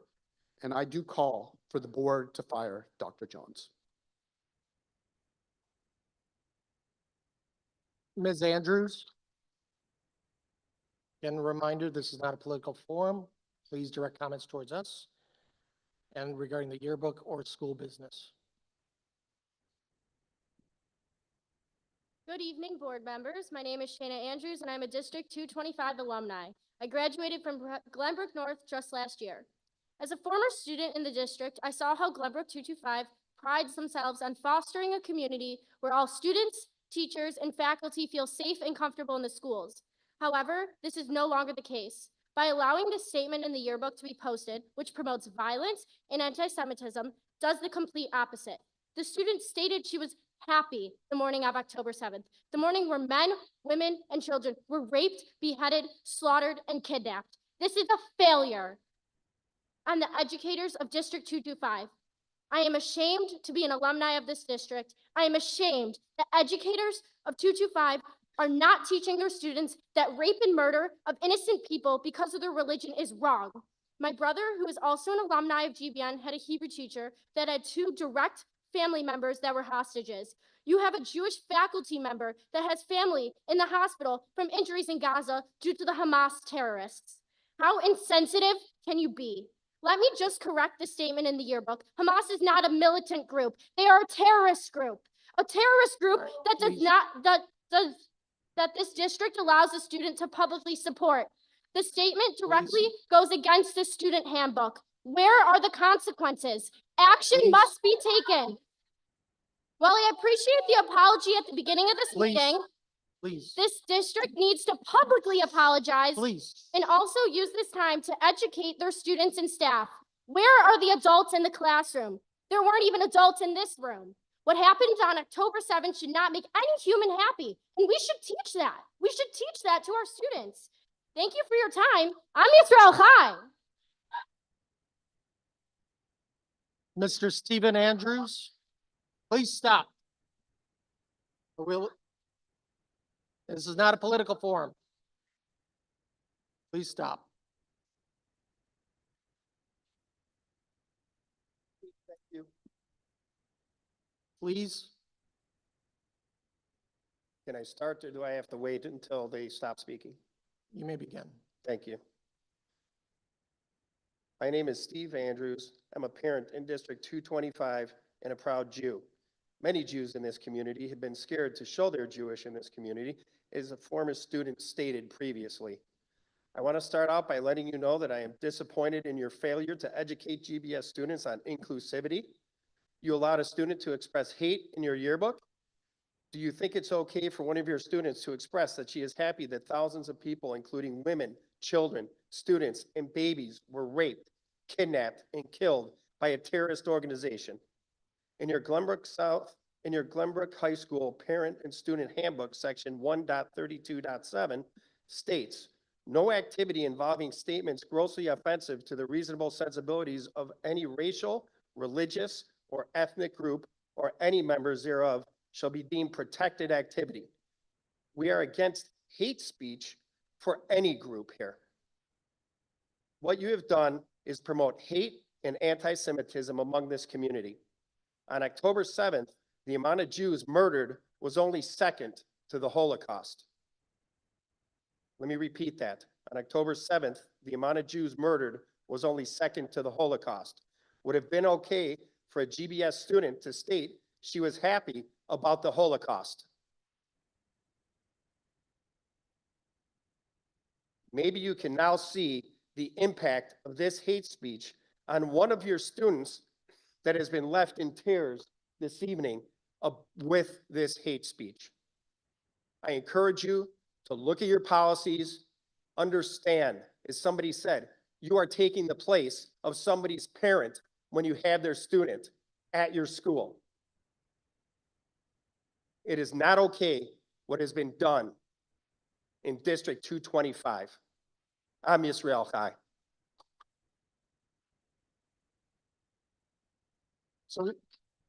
So we still have board members, we still have another 15 or so comments.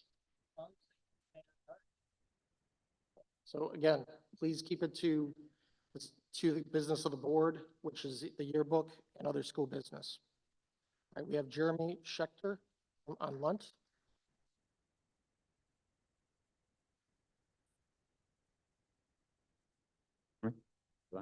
Thank you for the opportunity to address the esteemed board, the superintendents, the principal.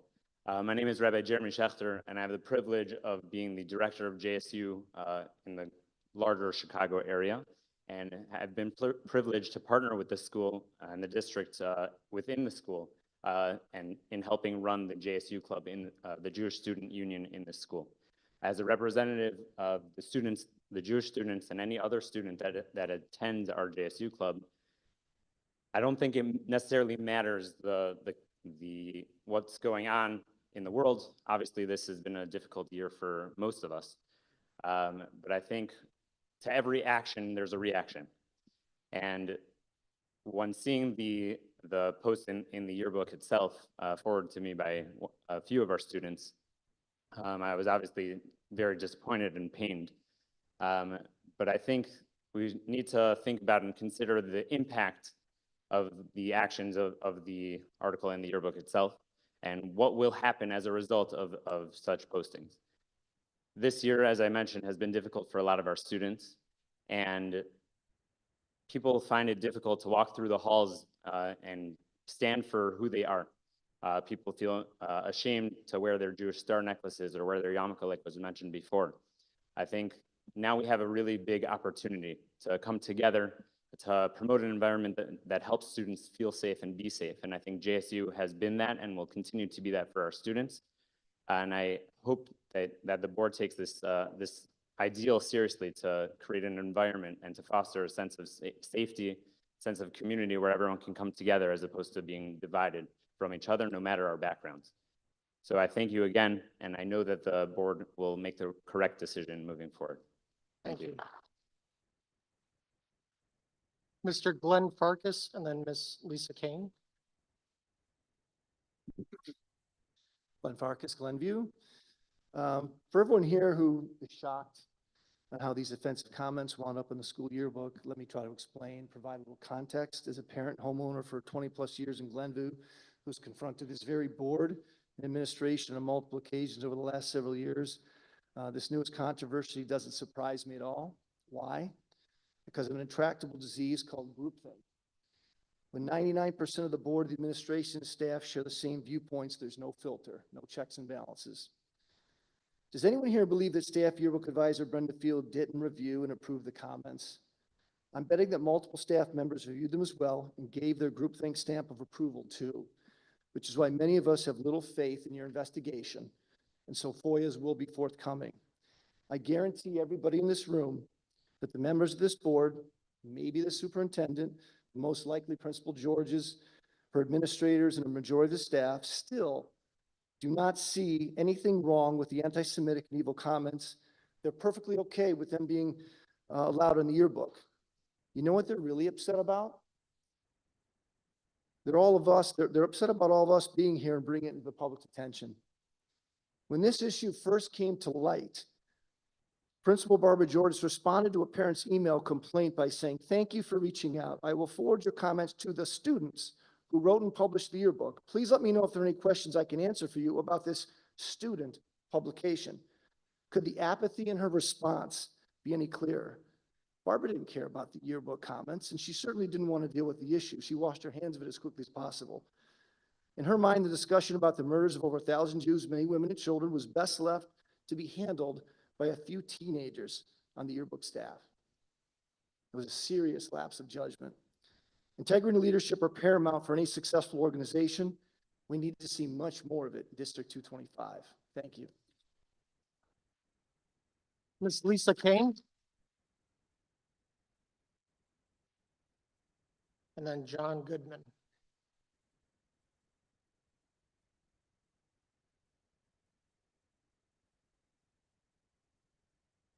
Hello, my name is Lisa Kane. I am a parent of a District 225 student. I'm also a high school counselor in another district. I am both horrified and enraged by the student's comment that was published in the yearbook. I am also horrified and enraged by our school board and our superintendent and our principal's response to it. Since a lot has already been said about the student comment, I'm going to focus on our school's response, or I'm going to say lack thereof. I read the email that came out from the principal and the superintendent, and that to me looks like polished rhetoric. And polished rhetoric is great, I guess, but words are just words if there are no actions behind them. These are the actions that I demand as a parent and a taxpayer. I demand a clear and transparent investigation. I would like to know who knew what when. I would like to know if this yearbook comment was an oversight or if it was a calculated judgment. I would like to know what is going to be done about this. My second demand is that the yearbook advisor issues a public apology and takes accountability for this. And then the yearbook advisor must resign or be positioned somewhere else. You cannot publish something that is hate speech, not free speech, not journalistic integrity in the yearbook, but hate speech.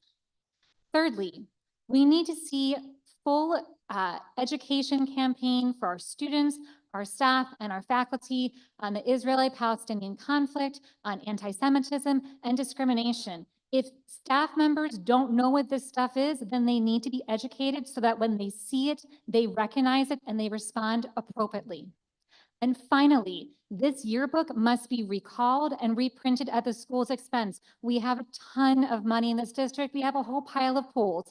I know that the school can go ahead and reprint this yearbook so it's not a stain on the school. Thank you. Mr. John Goodman? Mr. John Goodman? Is Mr. Goodman still here? All right. Circle back. Tracy Schlutzy on Hams Drive, SL.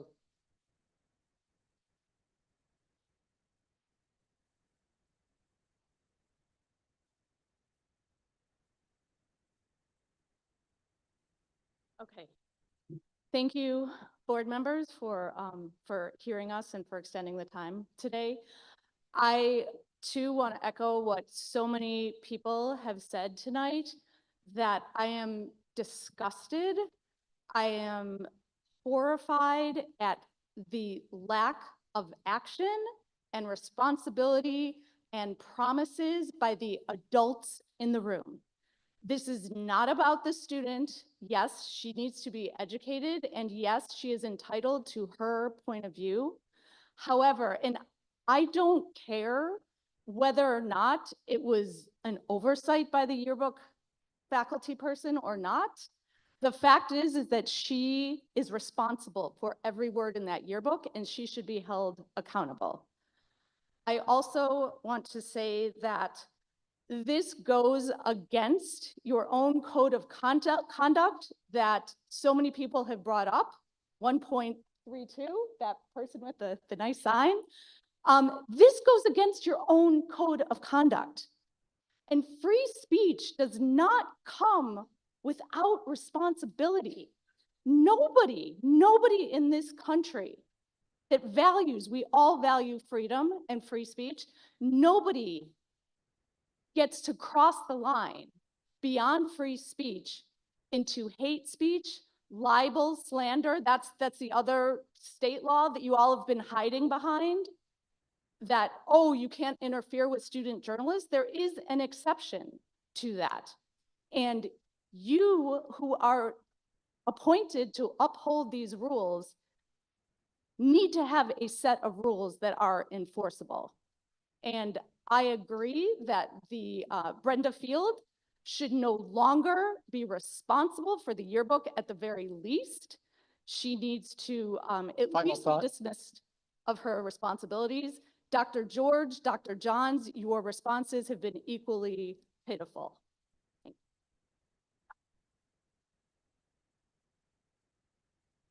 Ms., I believe this is Mindy Ingersoll, Ingersol, on Clover.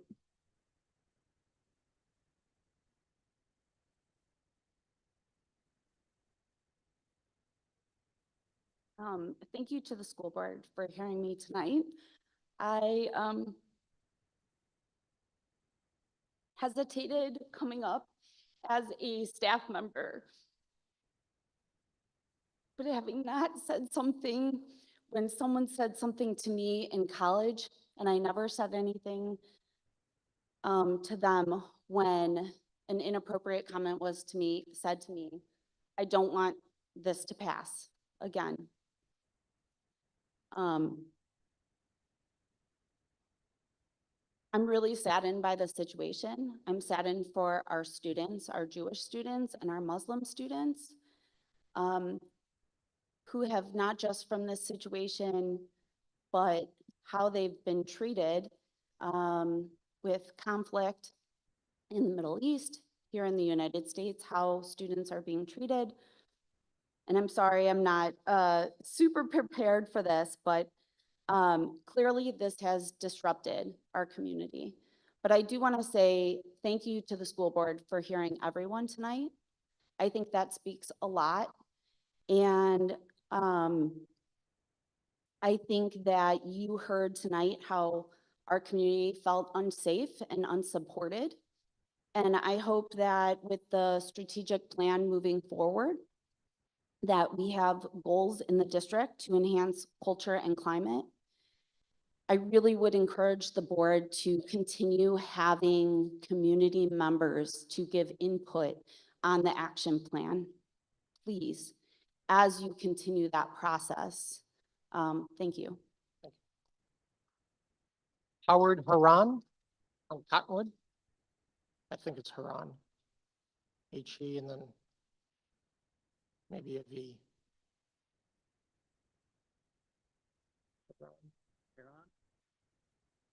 On Cottonwood.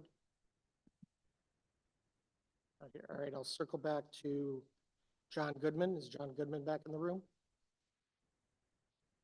Okay. Michael Brown.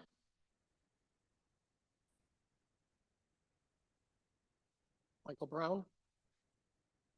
Nope. Melanie Caps, C-A-S-P.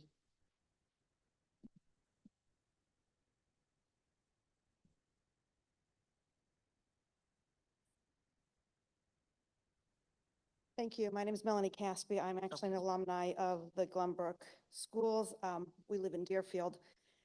My purpose here today, a lot of comments that I had wanted to say have already been said, but what I wanted to highlight for everybody is free speech is not without limits. We learn in law school, you can't scream fire in a crowded theater. That's their typical example. You have the ability to regulate time, manner, place. There are other limitations, defamation, and so forth. And I don't want the school board hiding behind free speech because this is not a free speech issue. Hate speech can be protected as well, but schools have a different standard than the public. And you have the obligation to protect the students, all students. You have the schools can limit speech that is disruptive, dangerous, lewd. I don't know if it's still the case, but when I was growing up, we couldn't have a marijuana leaf on a t-shirt. So to say that you can say that you're happy about the death of a group of minority people, but you can't, that's protected free speech in a school is just not accurate and not acceptable. So don't hide behind free speech. This is not an issue of free speech. And to go to that, what I would like to see is education. I'd like to see that you take your role responsibly and educate, bring the two sides together, talk. They are getting a lot of misinformation on TikTok and social media. It's your obligation to teach these children critical thinking, dialogue, and communication with each other. And again, don't hide behind free speech. Thank you. Thank you. Susan Wall.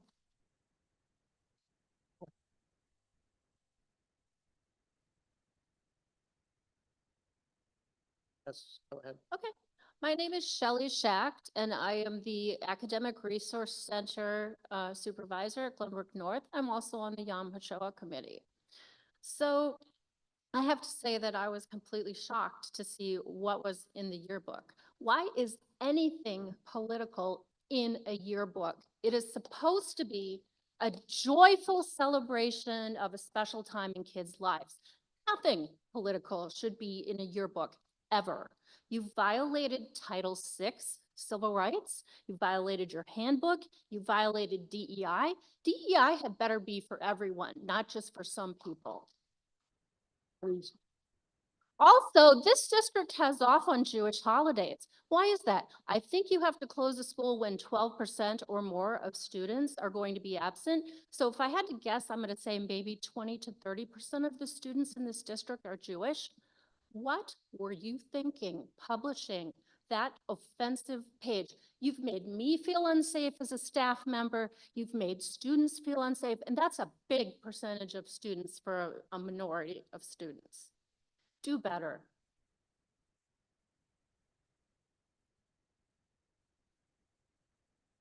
Debbie. It's B-E, and then I can't make out I think it's an H at the end, but. No, Esh. Is there Debbie Besh? Debbie? Or- Somebody signed in as Michael Jordan. Is there Michael Jordan here? Okay. Aaron Newman.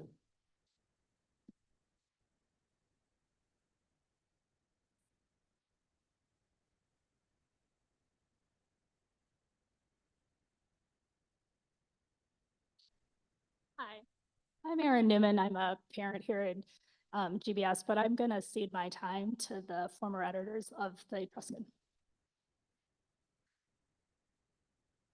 Good evening, Glenbrook 225 board members. We are former editors of the Glenbrook South Etruscan. Last year, we fought attempted censorship from this administration, and in the process, we became well acquainted with the Illinois New Voices Law, a law that defends rights of student journalists. This law was passed with endless support from Brenda Field. Brenda Field stood by our side last year as we fought for our First Amendment rights. Under the Illinois School Records Act, the yearbook is not recognized as a school record. And under the New Voices Law, student journalists are given the ability to choose what is put in the book.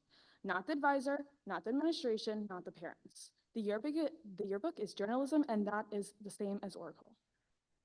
In the process of creating the book, students come together to create a book of memories.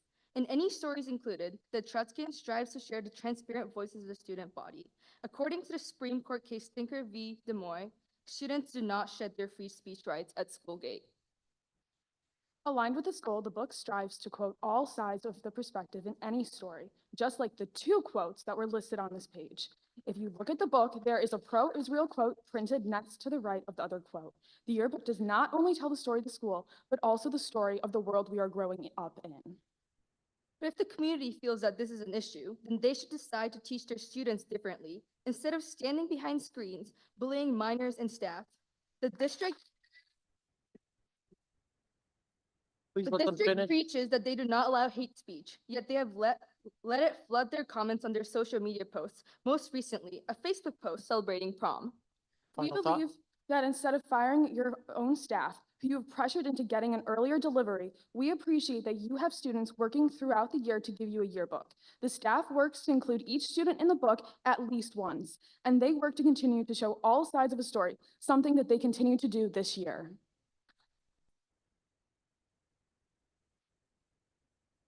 Lauren Strongish? Lauren Strongish? Is there a Lauren Strongish still here? Okay, thank you.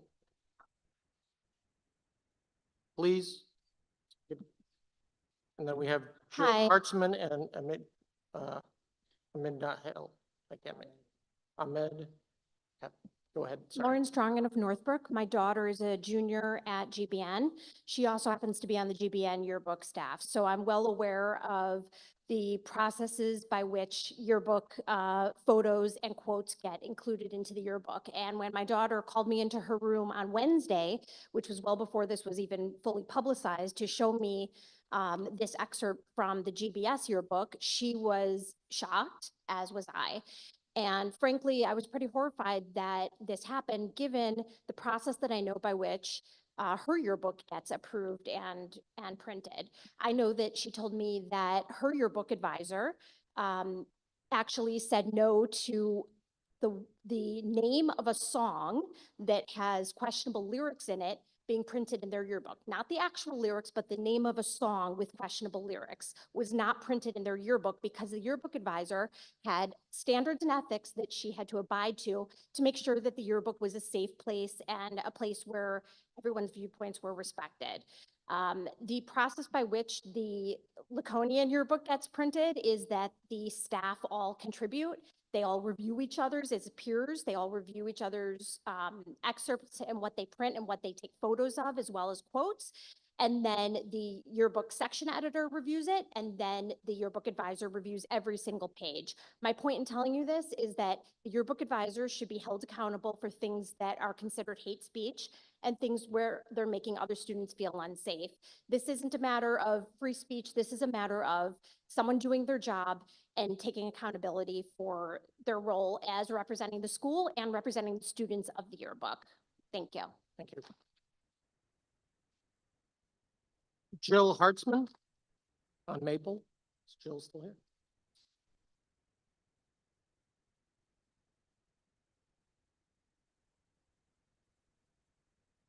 Thank you for letting me speak. I'm nervous to be up here speaking, but I'm actually more nervous and more scared not to say anything at all. I'm a GBS graduate, and I'm a parent of an incoming freshman.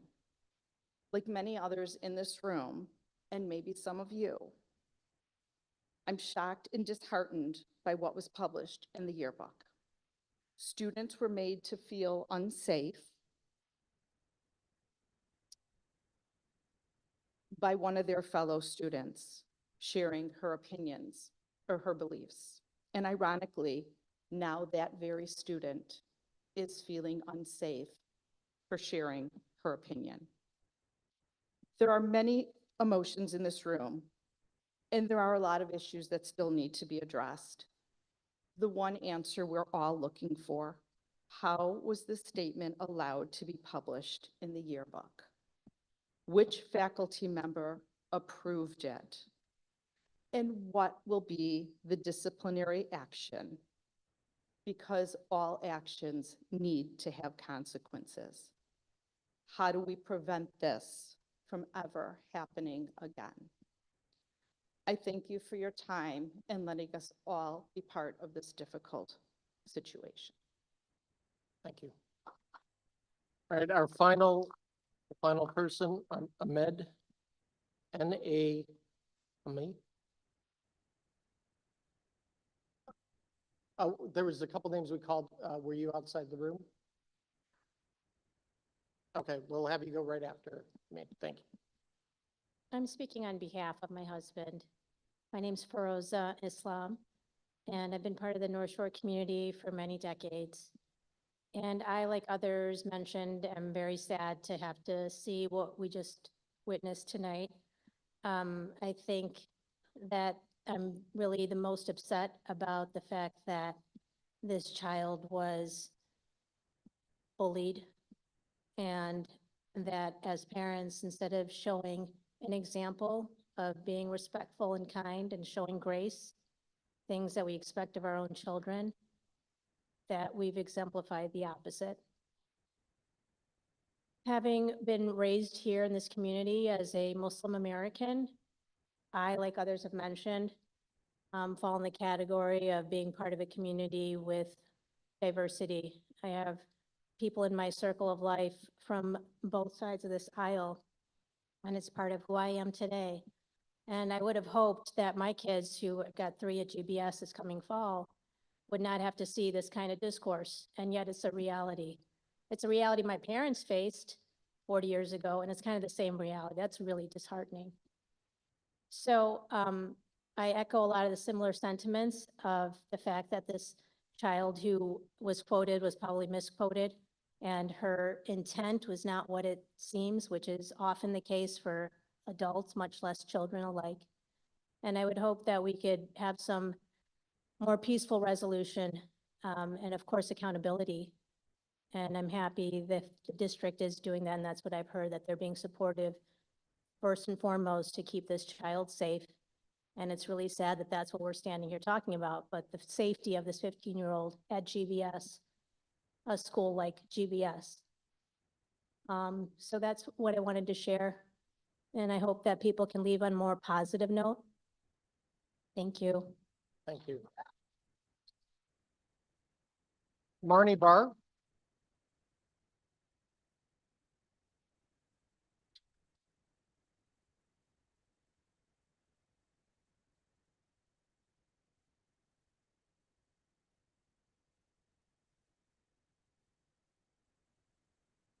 There are 2 egregious violations with GBS's yearbooks piece on Gaza.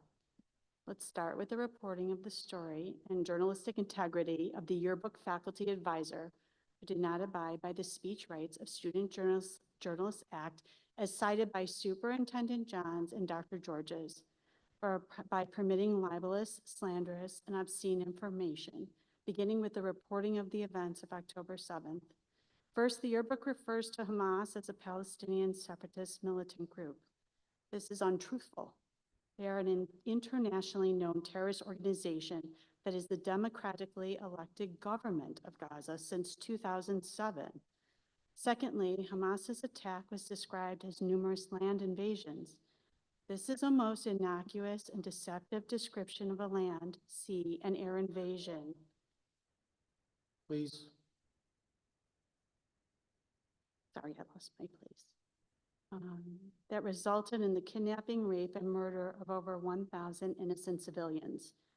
Where were the advisors to ensure compliance with the Journalists Act as it clearly states?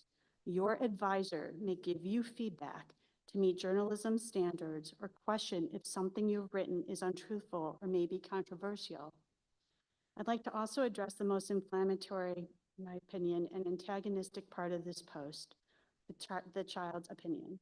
I think about the students who have connections to Israel, my own daughter who was on a gap year program in Israel and could have been at that music festival. And to hear she's happy about the kidnap, murder, and rape is very offensive, hateful, hurtful, and obscene, but it violates your own policy.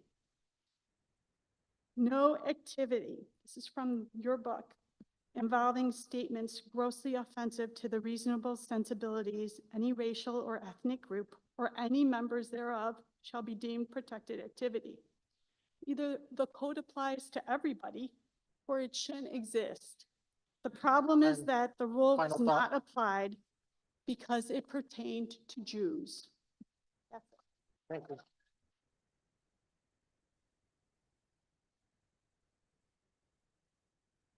Well, thank you everyone for spending the time with us this evening and going through and sharing your comments. The board is taking all these very seriously as this investigation and all the subsequent parts of it, what derived from the investigation will come.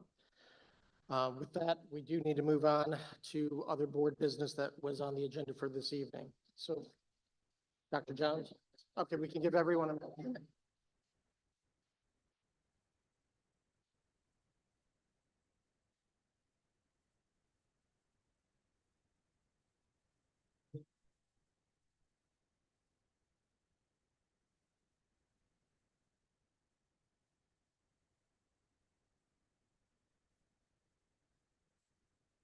I think I'm an elephant. We should be put to be part of our daily.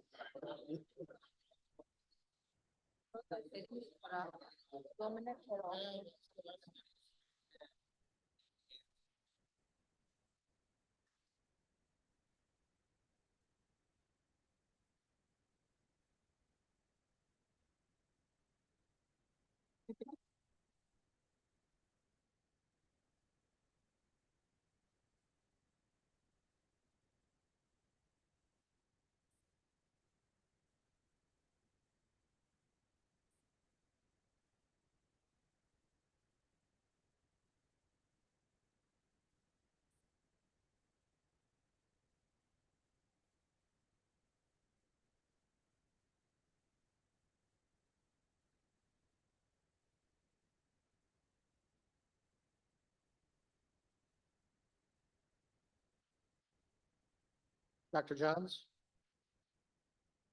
So we're going to hold a very brief, well, actually, let's give opportunity for the board comment. Oh, I'm sorry, I apologize. report. This is my notes. I was going to say, does the board members have anything they would like to share? Please.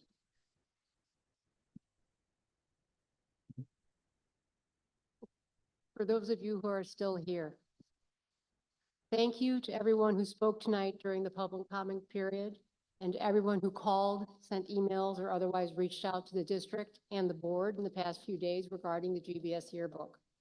There are differing views in the community on how the board should respond, and it's important that we hear and consider all of those opinions.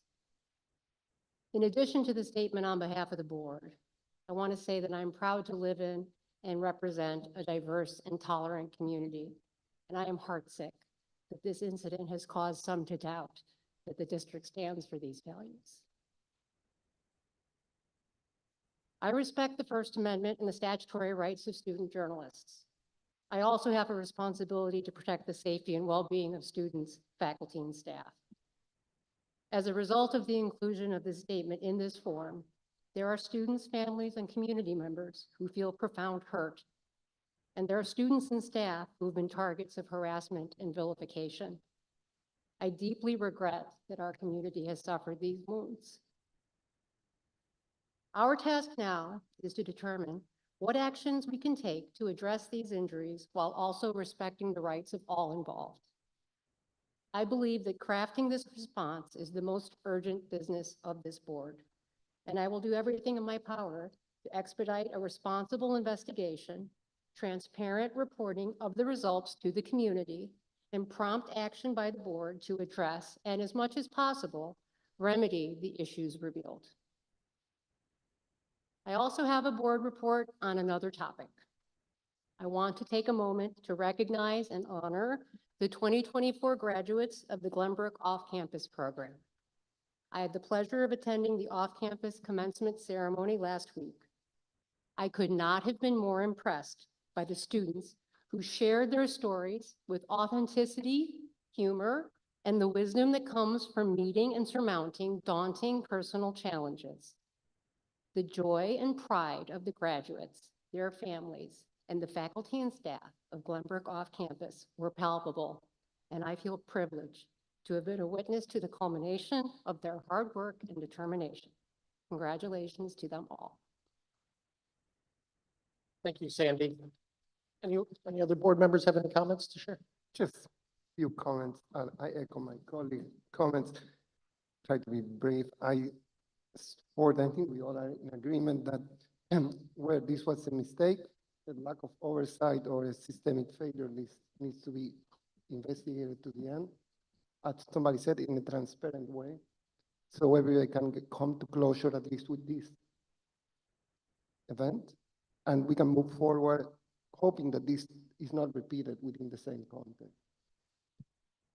The second thing I think we need to bring back is that, at least for part of their time of their life, we are responsible for young adults. These are young people who are molding the lives that they're learning and they're expressing.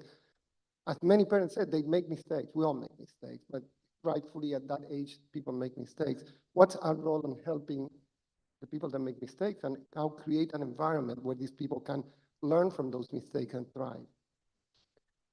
My last point, I think we all were witness to a lot of pain. People talk about one side, the other side. There's a lot of pain. Pain doesn't have sides. And sometimes pain blurs our thoughts and makes us forget that maybe other people are in pain as well. And while we are not responsible for the community, we are responsible for our side, which is what we do in our school. And the way out of pain is empathy. And a lot of people complain of the lack of empathy that we show. And if this is something that we need to own, is we need to be more aware of understanding the pain of everybody. There are no two sides. Everybody move here like I move, or your parents move here, or your grandparents move here, because this was a place that thrive on diversity, on thrive on understanding each other and learning from each other. I can't tell you how many times in college I had somebody who said, oh, my Jewish friend invited me to a Passover Seder, or then a Muslim friend invited me to the end of Ramadan, to the Eid festival.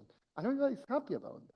And that's why people move here. And sometimes we got lost in everything else that happens in the world, in the happiness of, trashing people in social media or bullying people to social media because it doesn't fit its bullying. And as I said, it's not our job to fix society, but it's our job to fix society within these walls, within the time that people spend in this school.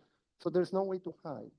Empathy may not be on any code, but it's the minimum that we owe to our community members. We are all community members. We should give them at least that. I think we are going to continue to make mistakes, but people are going to be more tolerant to our mistakes if they know that our heart is on the well-being of their children. And this is our responsibility. And I take it seriously, and I think all of us take it seriously. And hopefully our responses, whenever the next incident unfortunately happens, are on par with what people expect from us. Thank you. Thank you. Anyone else? And I apologize if this way the room is set up, if I miss you, so please raise your hand. Skip. Thank you, Mr. Glowacki. Couple of things. I think we've heard, by and large, most of the things that needed to be said, specifically related to how did we get here? And from a board member's perspective, I want to see a clear investigation of the facts of what happened. Why did it happen? What was the timeline? And I expect that to happen quickly and expeditiously. The community deserves to know how this happened. And then we will take that information and learn, how do we prevent this from happening again? We have a book this big full of policies and procedures, and then we have a student handbook, and we have state code. Yet here we are tonight, in spite of all of those guardrails. So there has been a systemic failure, and that is my great concern. I feel terrible about how this young woman, this child, is being treated. She has to own her words, even though she's young. We are responsible. We sitting at this table, we own this. So that means we have to fix it. I have a couple of other comments that are tangential. This weekend is our graduation. This is the most important day in the lives of most high school seniors.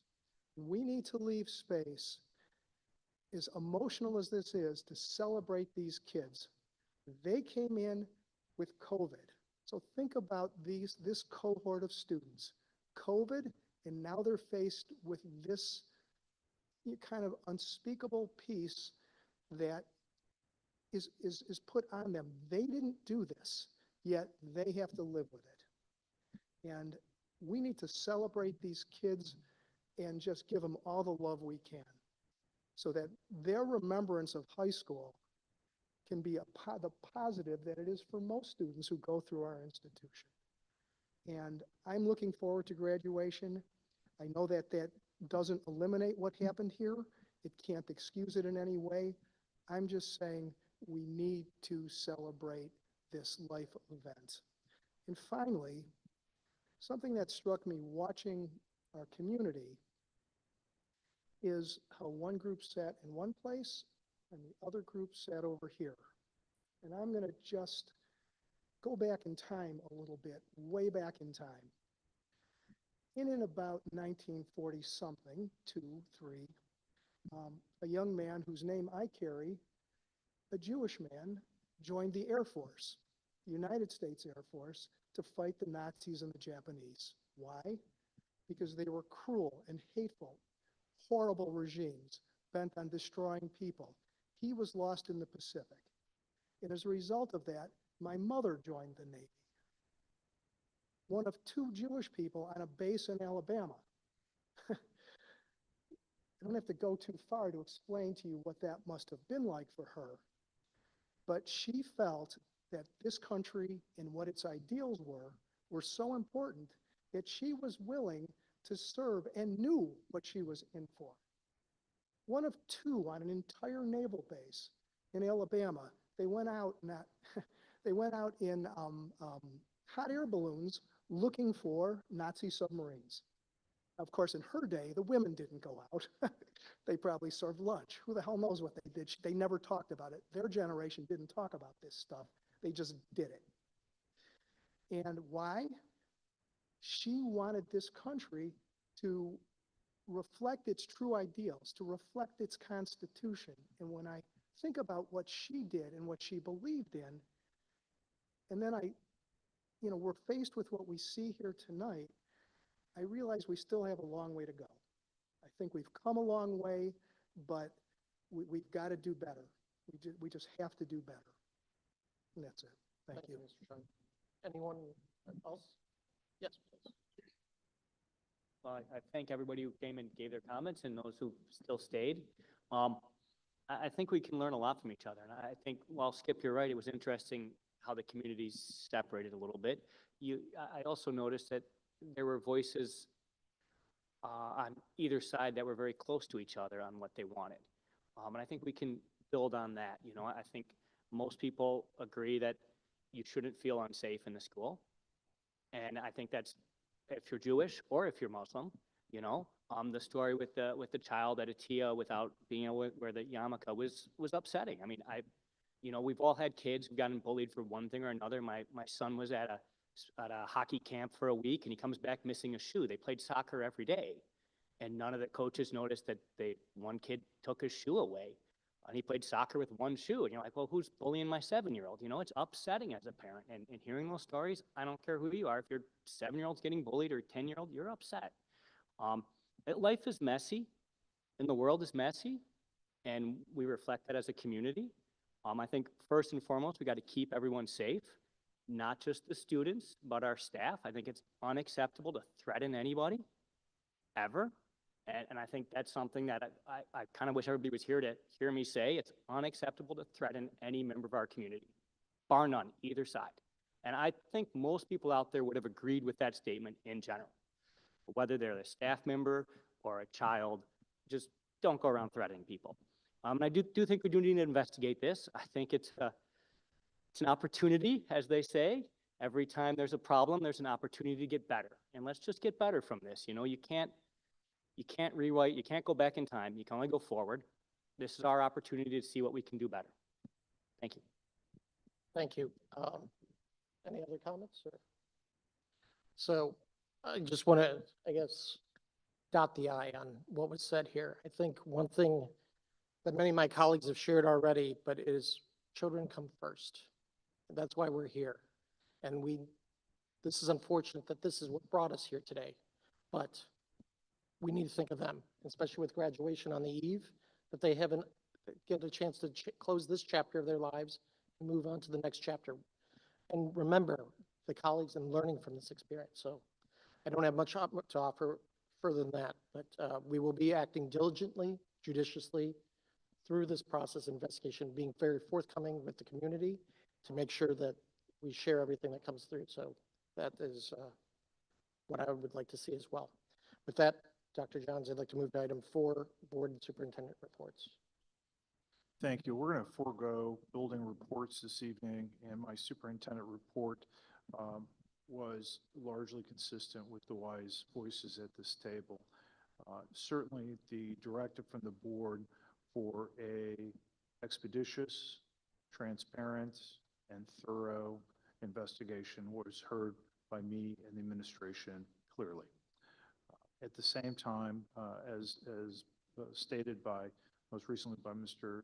Shine, I really implore the community, for the time being at least, to take a break, not displacing or denying or diminishing anyone's feelings, which are powerful. There's obvious pain, anger, and fear.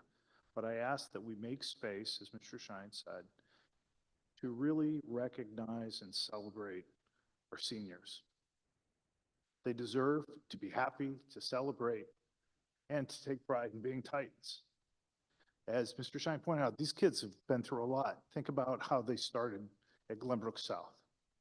The challenges that they went through, but they persevered, and they persevered because the people around them and their families, and because of our dedicated staff. And as Ms. Mellenbach mentioned, they really did a great job.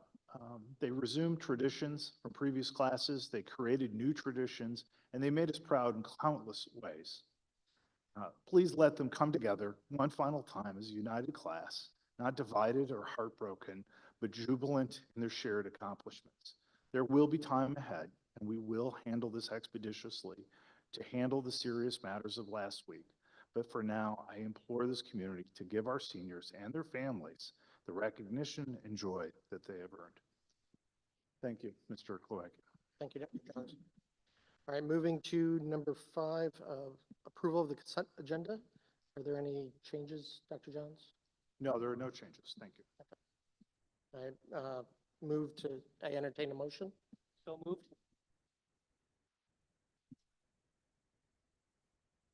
Mr. Glowacki, Yes. Ms. Mullenbeck, Yes. Mr. O'Hara, Yes.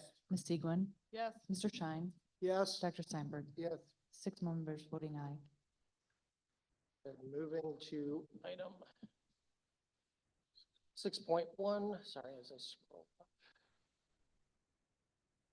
6.1, award of bids for the multifunction school activity buses. Dr. Johns? Thank you. We are very committed to the use of vehicles that are safe and are up to date for our students, and in particular, the multifunctional activity buses, MFSABs, we often call our white activity buses. Our current fleet has been in use since 2007, and it's time for us to replace that fleet.